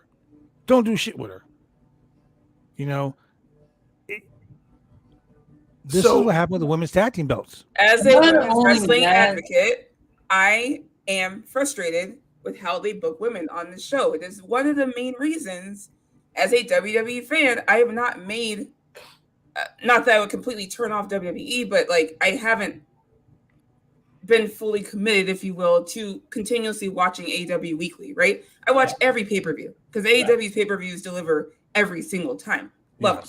But weekly watching, sometimes I catch it live, sometimes I don't. I'll watch it later, whatever. But it's one of the reasons why I can't fully get into it, because the women are what drive me to watch the product.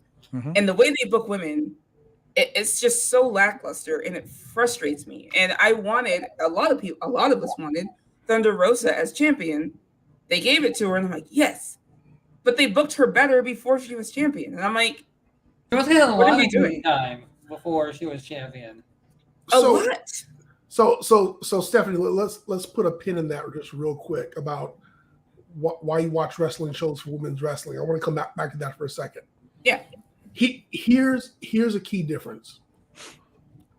When announcers are calling a match, they have an option to give it all the emotion and all the excitement it's supposed to have. And they can give it a big match feel, or they can kill it.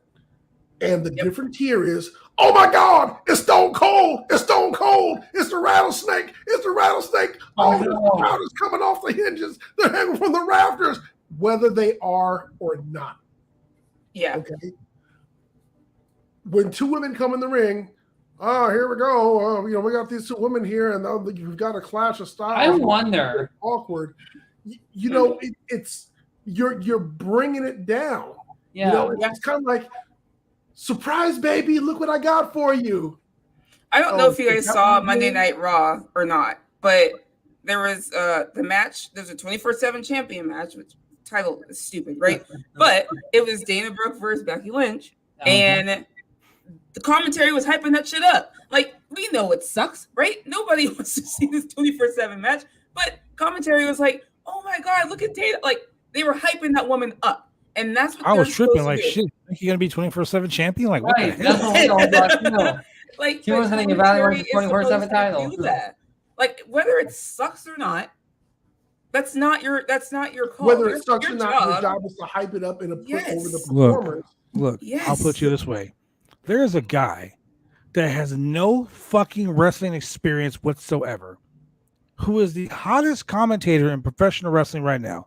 And I Correct. am talking about Pat McAfee. That McAfee, That motherfucker must absolutely. snort like a whole bowl of cocaine, drink like a case of Red Bull, because he When makes Tony's on. everything.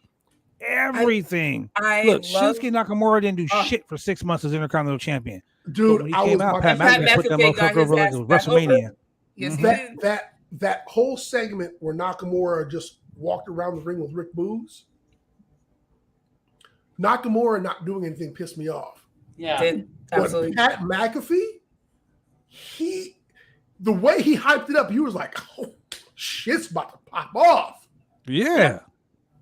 Like, Yeah. he hypes up Shinsuke Nakamura's entrance so well. It's unreal. He hypes up so It's many just- things. He's Yeah. so good at it, and it's Dude. like, and That's what you're supposed to do as a commentator. Hype up yes, everything. yes. Like, maybe Marina's not that good compared to Rosa, but don't let people figure that out, right? The act. I hate to say act like we're dumb, but you should be hyping this woman up. Yes. Because she I could say beat that all the Rosa. time. You're supposed to make it believe. You're supposed to make Mhm. us believe she might actually beat Rosa, even though we know Your she's job as a not. Right? commentator is to Dude, sell but me on here's the the thing, though. I got introduced to Thunder Rosa watching NWA Power, and they put her the fuck over. Yes, So they when do. she came when she came into AEW, I was like, "Oh shit, here we go." Yeah. Thunder Rosa about to come in here and just mow down these motherfuckers. And Yeah. Agreed. So I can think of 3 things that AEW is doing wrong with women. One, I you know. made 3? Britt Baker, Sorry. Yeah. the number 1 woman in the company. And I'm not saying like the number 1 champion, the number 1 woman in the company. What I mean by that is if Britt Baker is not the champion, then the Exactly. women's title doesn't mean shit. She doesn't need to be on TV every time when If she's not in a segment on TV, She then it fucking had doesn't matter. more TV time than Yes, the she did. champion Thunder Rosa did in the And last. that's what everyone's 70 coming days. from. Yeah. That's why everyone's coming from. Why is everyone so frustrated with the women's booking? Because Britt Baker gets all the damn TV No, time. but you can't blame Britt Baker. What I'm No. saying is No, it's you're like correct. No, you're correct. no, No. it's like we're on this podcast, me, you, and Shane, Julian are on this podcast every Monday, Wednesday, Friday night. We do pay-per-view specials, Every time. premium live event specials sometimes. But Yeah. we do all this. We bring on people like Stephanie. We bring on, Righteous Reg and Phil Lindsay. We bring on, we bring on SP3. We bring on people all the time to join the podcast to talk about, to share their perspectives on things, right? Yes. right? So if we brought them on and I did this,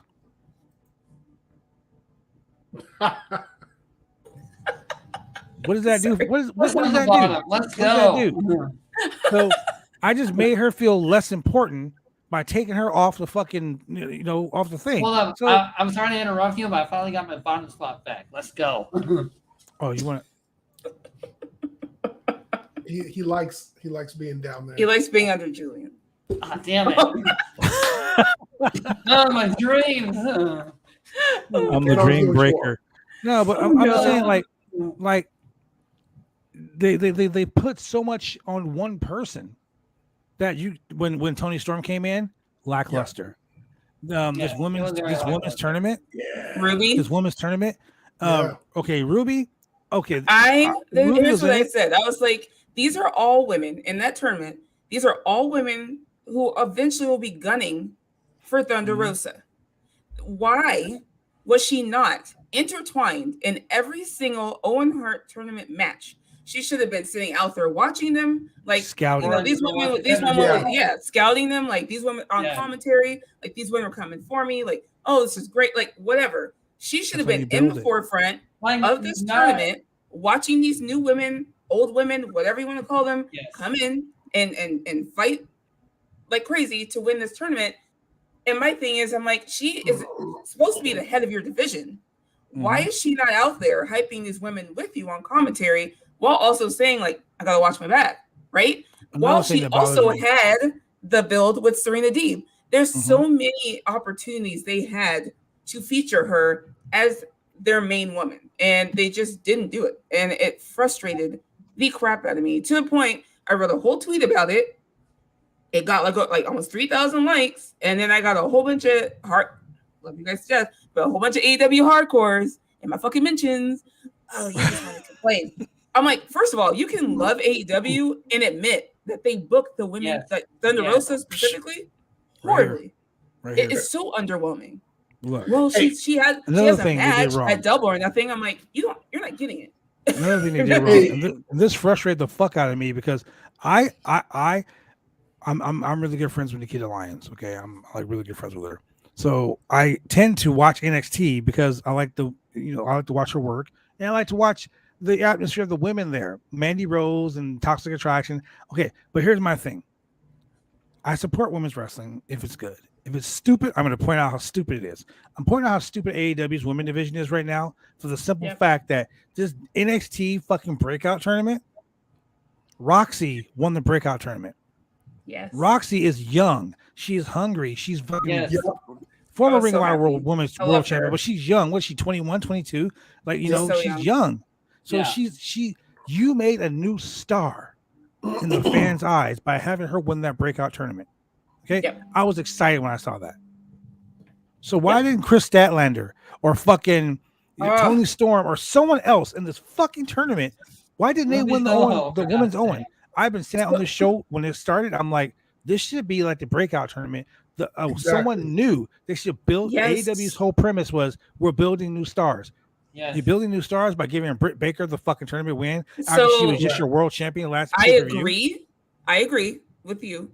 So Sid, SP3, pointed out something. He's like, while I think most of us wanted someone new to come up and kind of put someone else over, he was like, I get the business decision to put Britt there because they're trying to establish the Owen Hart tournament as this prestigious thing, right? And so if your top woman wins it, Britt Flair, you are correct.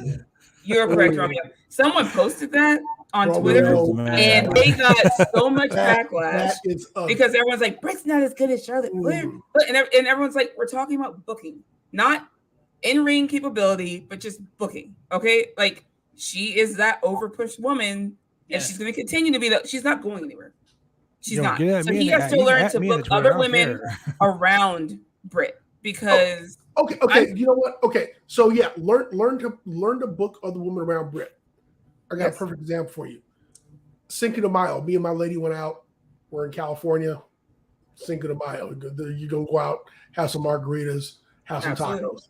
Yep. The place we went to down in Long Beach. The place we went to down in Long Beach had this all-female mariachi band playing, and I was like, huh. So they came over to the table and they played, and I said, hey, by the way, were you the band that opened it for Thunder Rosa? And the lady said, nah, we weren't, but I know what you're talking about. And she is hot. We love her. She is over. We love watching her matches. Yeah. That is why you book her hard. Yeah. Well, it's not that she's representing a whole culture, for God's sake. A culture that heavily watches wrestling, pro wrestling. And I'm like, she needs to be so you talk about like Big E when he went out and did kind of the press stuff and whatever. They need to be doing that with Thunder Rosa. Have her speak Spanish. Have her be on the Spanish channels. Like, there's so many opportunities for them to get this woman out there because she is likable. She is smart. She's knowledgeable. She's your champion. Put her out there. And it's not her first the most successful women's company in the United States right now, ladies and gentlemen. Correct. She can do so much more for AEW and draw so many other eyes. Just whether it's in her culture or not, but it's just I don't. I had a girlfriend who didn't watch wrestling. She didn't like wrestling. She didn't understand why I watched wrestling until I finally told her, watch this match. And it was the match between Sasha Banks and Bayley. Oh, the Iron Woman match? Brooklyn. You're talking about Brooklyn?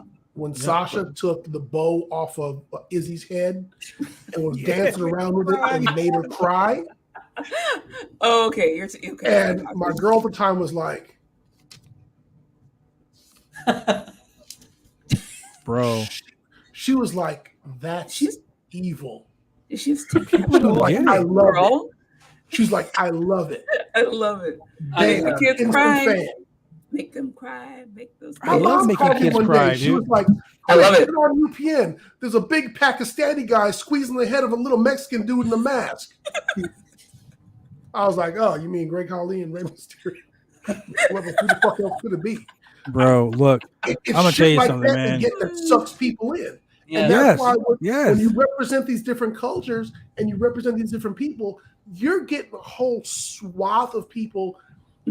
If you get 100 people to look at your product at random, you're going to keep at least 10% of them, and that's 10 extra eyes you got on your product, and that's probably Absolutely. I tell people this all the time. People who do wrestling shows, they make flyers. I say, make 10,000 flyers. Why 10,000, you say? Because out of 10,000 flyers, 8,500 of those flyers people are going to look at. The rest of the flyers are going to go on the fucking ground, right? Yeah. Out of 8,500 flyers, 2,210 of those flyers are going to get taken off a wall or some shit. Yeah. Yep. Out of Yeah, but hey, what's 2,210 this? flyers, 500 flyers are going to get taken home. Yep. Out of 500 flyers, 20 people are going to take those flyers and come to that wrestling show. Yeah. Law of averages, man. Always. Law of averages. You always. It's not that. It's like the Mexican culture in general. Like I have so many friends. Well, I live in Arizona. I don't know if you guys know that. So I live in Southern Arizona. So you live down by the border. that's the culture down here. That's the culture down here. So I just know they're a very proud culture. And when they see someone on a platform that they can respect and look up to, it draws eyes, right? Their whole family, like, you need to watch this. They have a whole female. Some of my friends who don't even watch wrestling, because that's why I'm on Twitter, because I don't have real life friends that actually watch wrestling. They watch other sports, right? I have to go find wrestling friends. But when they tweet me or text me or whatever and go, hey, I saw this clip. There was an all-female mariachi band. This is one of my Hispanic friends. Yep. I saw this all-female mariachi band on that show that you watch. And I was like, are you talking about AEW? And she's like, I'm like, Dynamite? And she sent me the clip. And she's like, look. And I was like, how did you find this? And she's like, my brother sent it to me. He thought this was really cool because he watches wrestling and her brother watches wrestling. So it spreads around so easily. It's just, that's all it takes. And so for me, I'm just like, she's like, this woman looks really cool. And blah, blah, blah. Like we end up talking about Thunder Rosa for like 40 minutes. And I'm just kind of like, wow. But it's just one of those things where I'm like, she could do so much because she touches people that Britt Baker might necessarily touch, right? And I don't think they're utilizing her properly. They're not. I just don't. It's money left on the table. That's what I call it. Just money left on the table. Like you said, they could use her and do so much more with her, but they chose not to. They're choosing not to. Yeah. So at least she defended the title on TV. Unlike that big head girl, was she an alien or something? I laughed physically out loud. Like I was physically. Sometimes people just type LOL. I was literally LOL. When he's like, "What is that big head girl from outer space?" I was like, "No." I'm like, stop I was it. like, I haven't heard someone call a big head nothing on TV. It's so long. I said, and then he's like, "We get Chris Highlander or Kristen Highlander." I was like, he even still should have run. Highlander. Red Velvet was like Chris Statlander, and he was like Statlander. What'd you call her name? Highlander. Like, okay, Kristen Highlander. I was like, oh my god, shit. Stokely is something else, man. Had Johnny sound like Keith Sweat. Who could beat Red Velvet? Nobody. Here, Hogan's like nobody. Stokely is probably the best acquisition they've had. Please feature him more. Please feature him more. Oh my god! But see, Stokely is one of those talents who just said, "This is beneath me. I'm gonna go do something else, someplace else." And you know the story. I don't even know if it's beneath him, but like he wants to probably show off his creativity. Yeah, like, I really want to go utilize my talents and do what I want to do.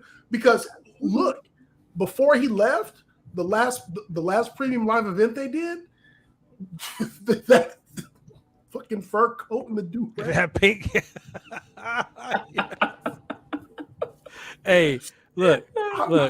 Oh man, Kate Elizabeth on fucking from Fightful.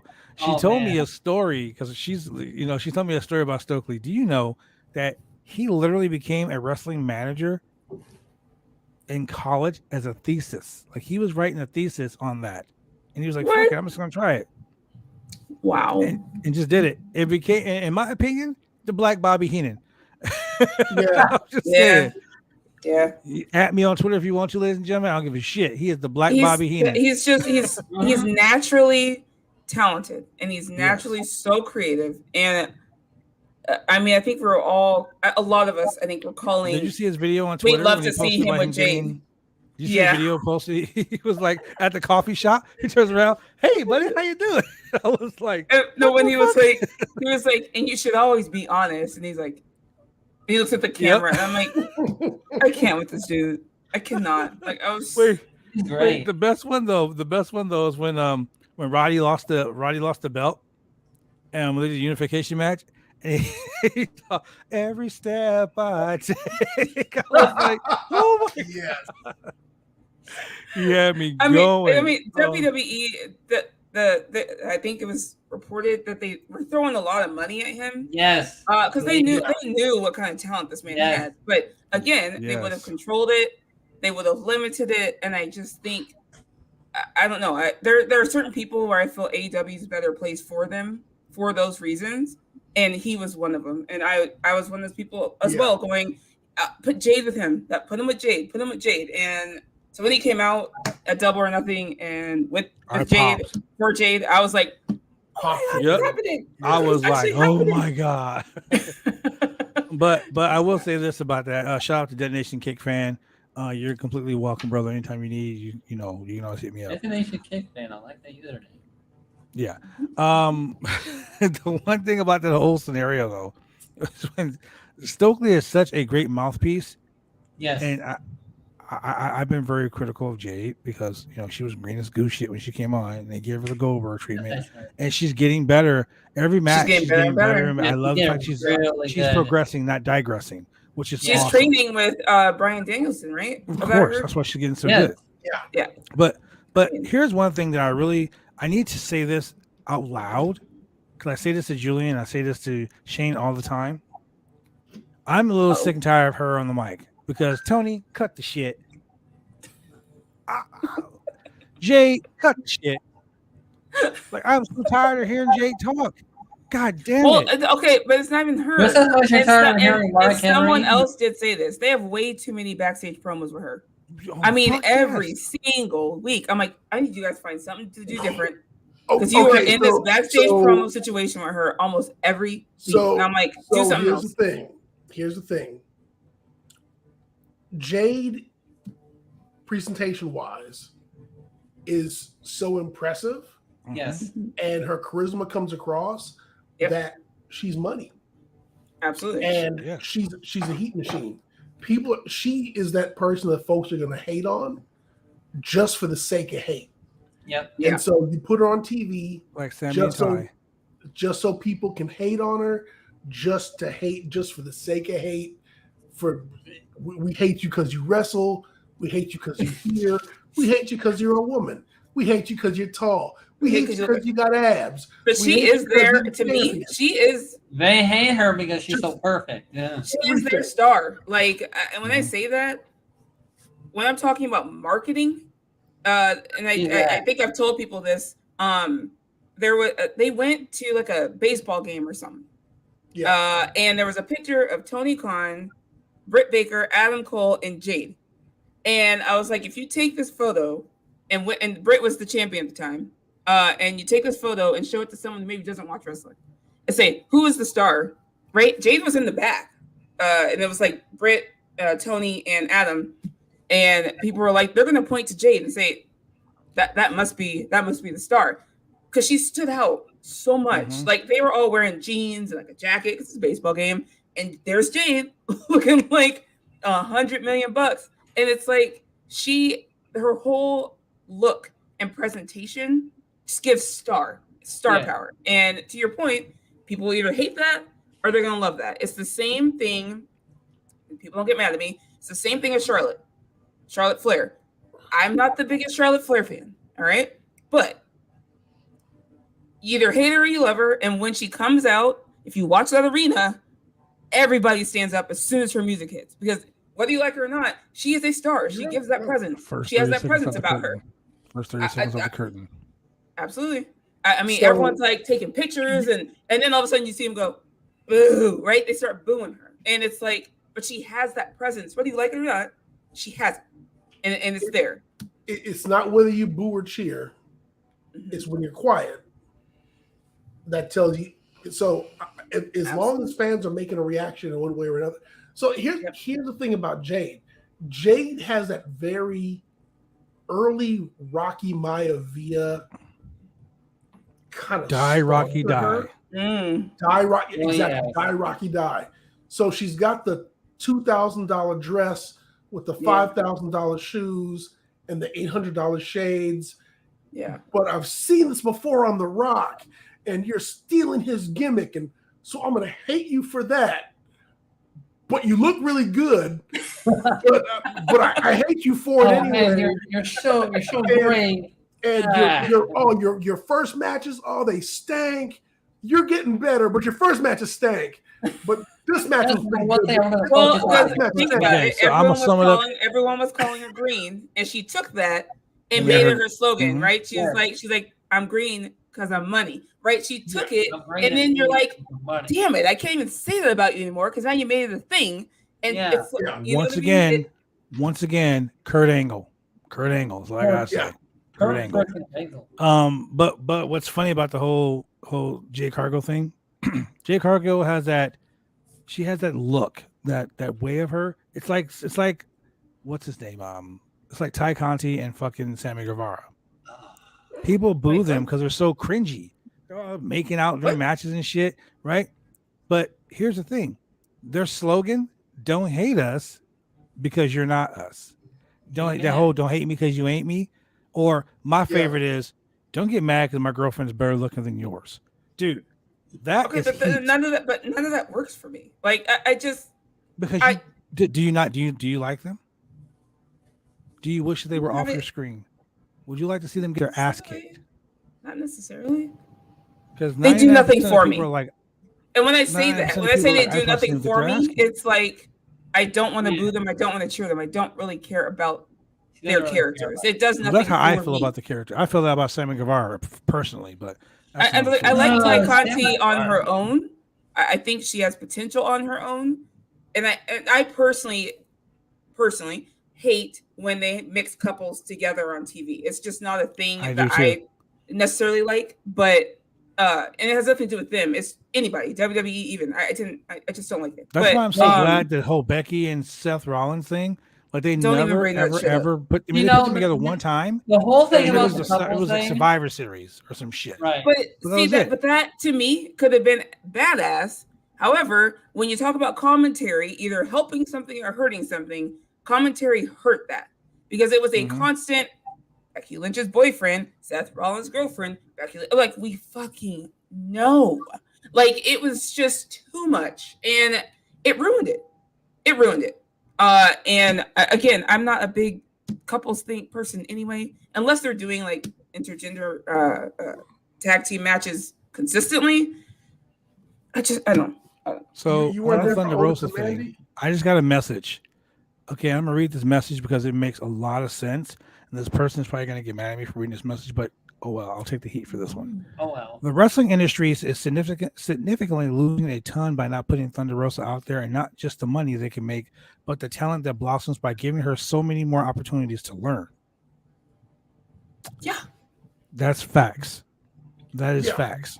The reason why there are people who get to where they get to, women or men, is because they have the opportunity to get there. Yeah. Whether it's outside of the ring, outside in the press, like that takes practice.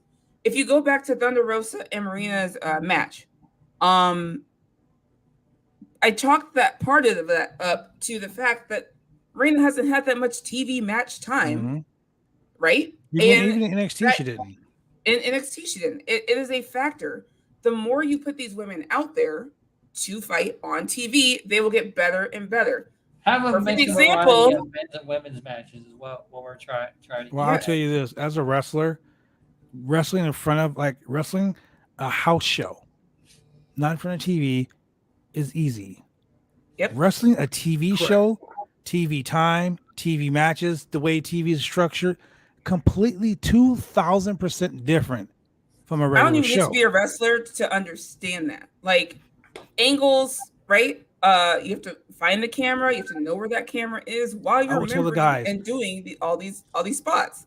Me and the producer would get mad at people during when I was running the company here in Portland doing TV. I literally would go out to the fucking middle. I would go out the curtain and take some duct tape and tape an X on the floor and say, "Stop on the X, count to 30, and then fucking move." Like these guys could not get it. They cannot grasp the concept. I would say your big moves, your big spots when you're doing a promo, look at the hard camera. Which one's the hard camera? The one that's not fucking moving. That one. The one the one that's right there. And these guys would look who they want. I chalk up that because you know how good Thunder Rosa is, right? I chalk that up to just you're not giving them enough. My perfect example is I don't know how you guys feel about Liv Morgan. All right, she has work to do overall. However, Liv Morgan was barely ever on TV. Day one, she had a pay-per-view match, and she's been on TV almost every week since. And since then, she has progressed and looked better on TV in the ring. And I'm like that. You have to chalk it up to the fact that she's had the opportunity to do that. Now she knows her angles. She knows where the camera is. She can do spots where she appears behind Rhea Ripley, looking funny or weird or making faces because she knows where the cameras are now. She can do that stuff. And if they don't have that practice, they're never going to get that. Yeah, they're just not. No. But you know what, though? I'll tell you this. If AEW gave Thunder Rosa the same video packages that they gave Serena Deeb. I get it. Because the same marketing as Britt Baker. Serena, well, you know what? Britt Baker aside, Britt Baker is their darling. She's their flagship chick. Yeah. But what they did for Serena Deeb in the lead up to her championship match, but also during her feud. I mean, her what was it, a 5-match feud? Yeah, it was 5 matches, 7-match feud with Sheeta. Mm-hmm. If they had given Thunder Rosa that set of video packages in a feud with anybody, if they gave her that time, you would get the same effect. But they're not giving her that. And I get you give her the big entrances, which are great. Yes, they are great. And you hype her up. You have her fighting Nyla Rose, during backstage segments every now and then. Cake in her face. Give her the video package. Give her the hype. Give her the prime time. And that's what she needs. She's your champ. That's what you do with your champ. That's what I'm saying. The thing to this match that set up the match tonight, which was only posted online, and maybe some people saw it, maybe you didn't. They did show it on the they showed the interview on Dynamite, but I'm like, why wasn't this done on TV live? Again, opening your show with this segment and just saying, and then setting up this match for later because to me, if I tuned in and I'm like, and I'm a Thunder Rosa fan, and I'm like, oh shit, she's opening the show. Oh crap, she's having a match later. Okay, I'm gonna make sure I sit down and watch this because I didn't know where Thunder Rosa was going on this card. I had no clue. But if I had known and seen a whole segment about it, I would have been like, I'm invested. Let me sit down. I'll say this before we close out. Cody Rhodes at the top of the hour. There we go. That's what I was gonna say. WWE is gonna fucking count. Look, it was get that countdown clock. The countdown clock was so prevalent that they even did it for fucking Wish.com Black Judgment Day. Black. Judgment Day. Judgment Day. Judgment Day. 9 o'clock. People are like, oh shit, an hour and 10 minutes until Judgment Day. And guess what? Here's the funny part. I'm not even a ratings person. I hate all that crap. Yeah, but someone had posted that was the biggest watch segment of Raw was that countdown clock to Judgment Day, and Judgment Day's segment was the most watched. And I'm like, this shit's working. I mean, it's working. So, ladies and gentlemen, at the top of the hour, Shane's going to give you $10 gift cards. Everybody for joining right now. I bet $10 at 10 o'clock, everybody's going to be. go. At 10 o'clock, everybody's going to be on our Twitch channel. Like, where can I get my gift card? You know, where's my gift card? Where's my $10? Well, man, if you use discount code Husky518, you can get all that. Wow. Shit. Where's All my right. cocktail fruit? Cocktail fruit. So, with that being said, ladies and gentlemen, we're not even going to give you the what's like we usually do. Stephanie, let them know where they can find you at. Wait a second. We didn't go final match. Yeah, we did. We did. We kind of jumped to it early. I really don't think we talked about what a beatdown that was, but okay. Oh, I mean, shit. You want to talk about the beatdown? Because they beat the dog piss out of each other. It was like a 1970s black movement beatdown. It was like some shit. I mean, it was oh, no. Damn. I mean, it was different than Shane. It was like an explicit mixed martial arts movie. Look, it was stiffer than Shane with a bottle of Blue Chew, ladies and gentlemen. It was bad. Oh, man. I think the point was, and this is what I do like about pro wrestling and the way they produce matches. Kyle O'Reilly was not winning, right? But they made him look dominant in this match for that reason, right? They wanted to put him over in loss, if you will, because I think Julian pointed out, like, I don't know. I thought he was supposed to win. You know, like the way they put him over in that match, you would have thought, like, damn, like he needs to win this now. Like, but the crowd was cheering for Mox, so wild thing. Can't believe it.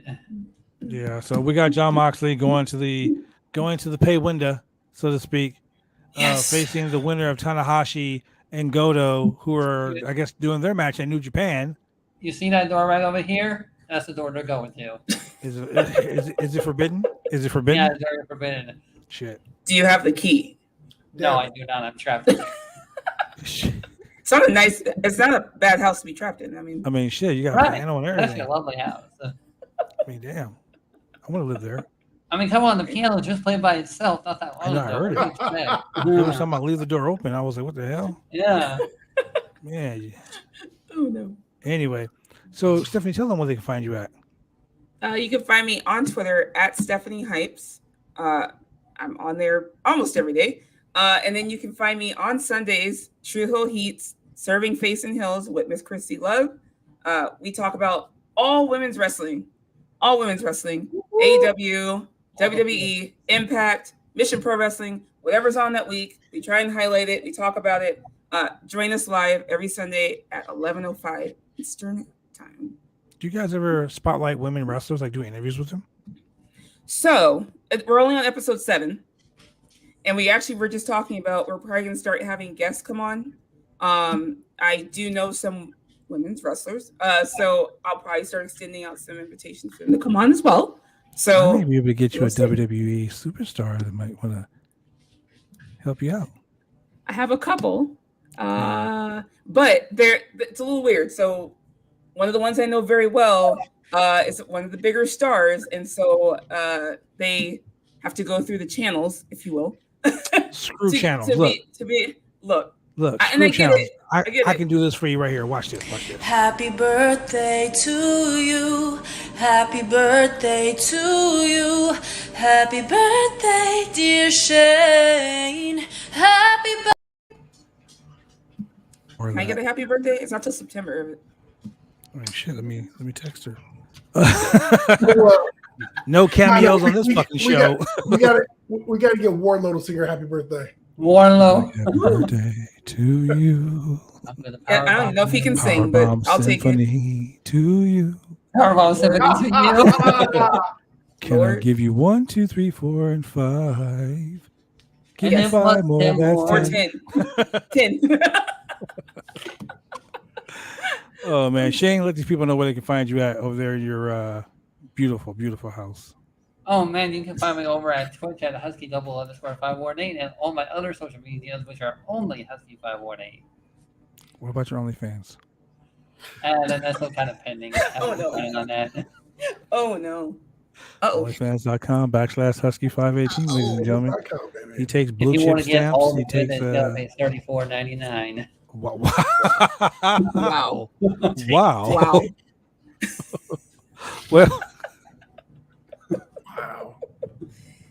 Hey, it's after Well, dark. that's it for me. God, wow. It's after dark, so I can say. Nothing. So, ladies and gentlemen, I want to thank you very much for joining us here tonight. Yeah. Julian, let these people know how they can find you on these socials. Oh man, you can find me on Twitter at Chemical Julian. You can find me on Instagram, but if you find me on Instagram, all you'll see is pictures of my dog and pictures of me hiking. But don't look for me on Facebook, because if you don't know me now, you ain't gonna know me later.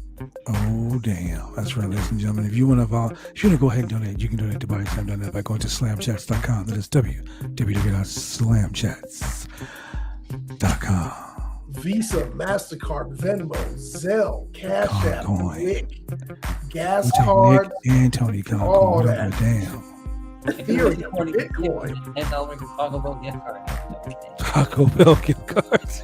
And then you got some Dogecoin out there that you ain't using. Go and slide it our way. That's how you win me over. It's by Taco Bell. Ladies and gentlemen, Concoin, for real. we will see you guys on Friday with more Roundtable Pro Wrestling Podcast. Peace.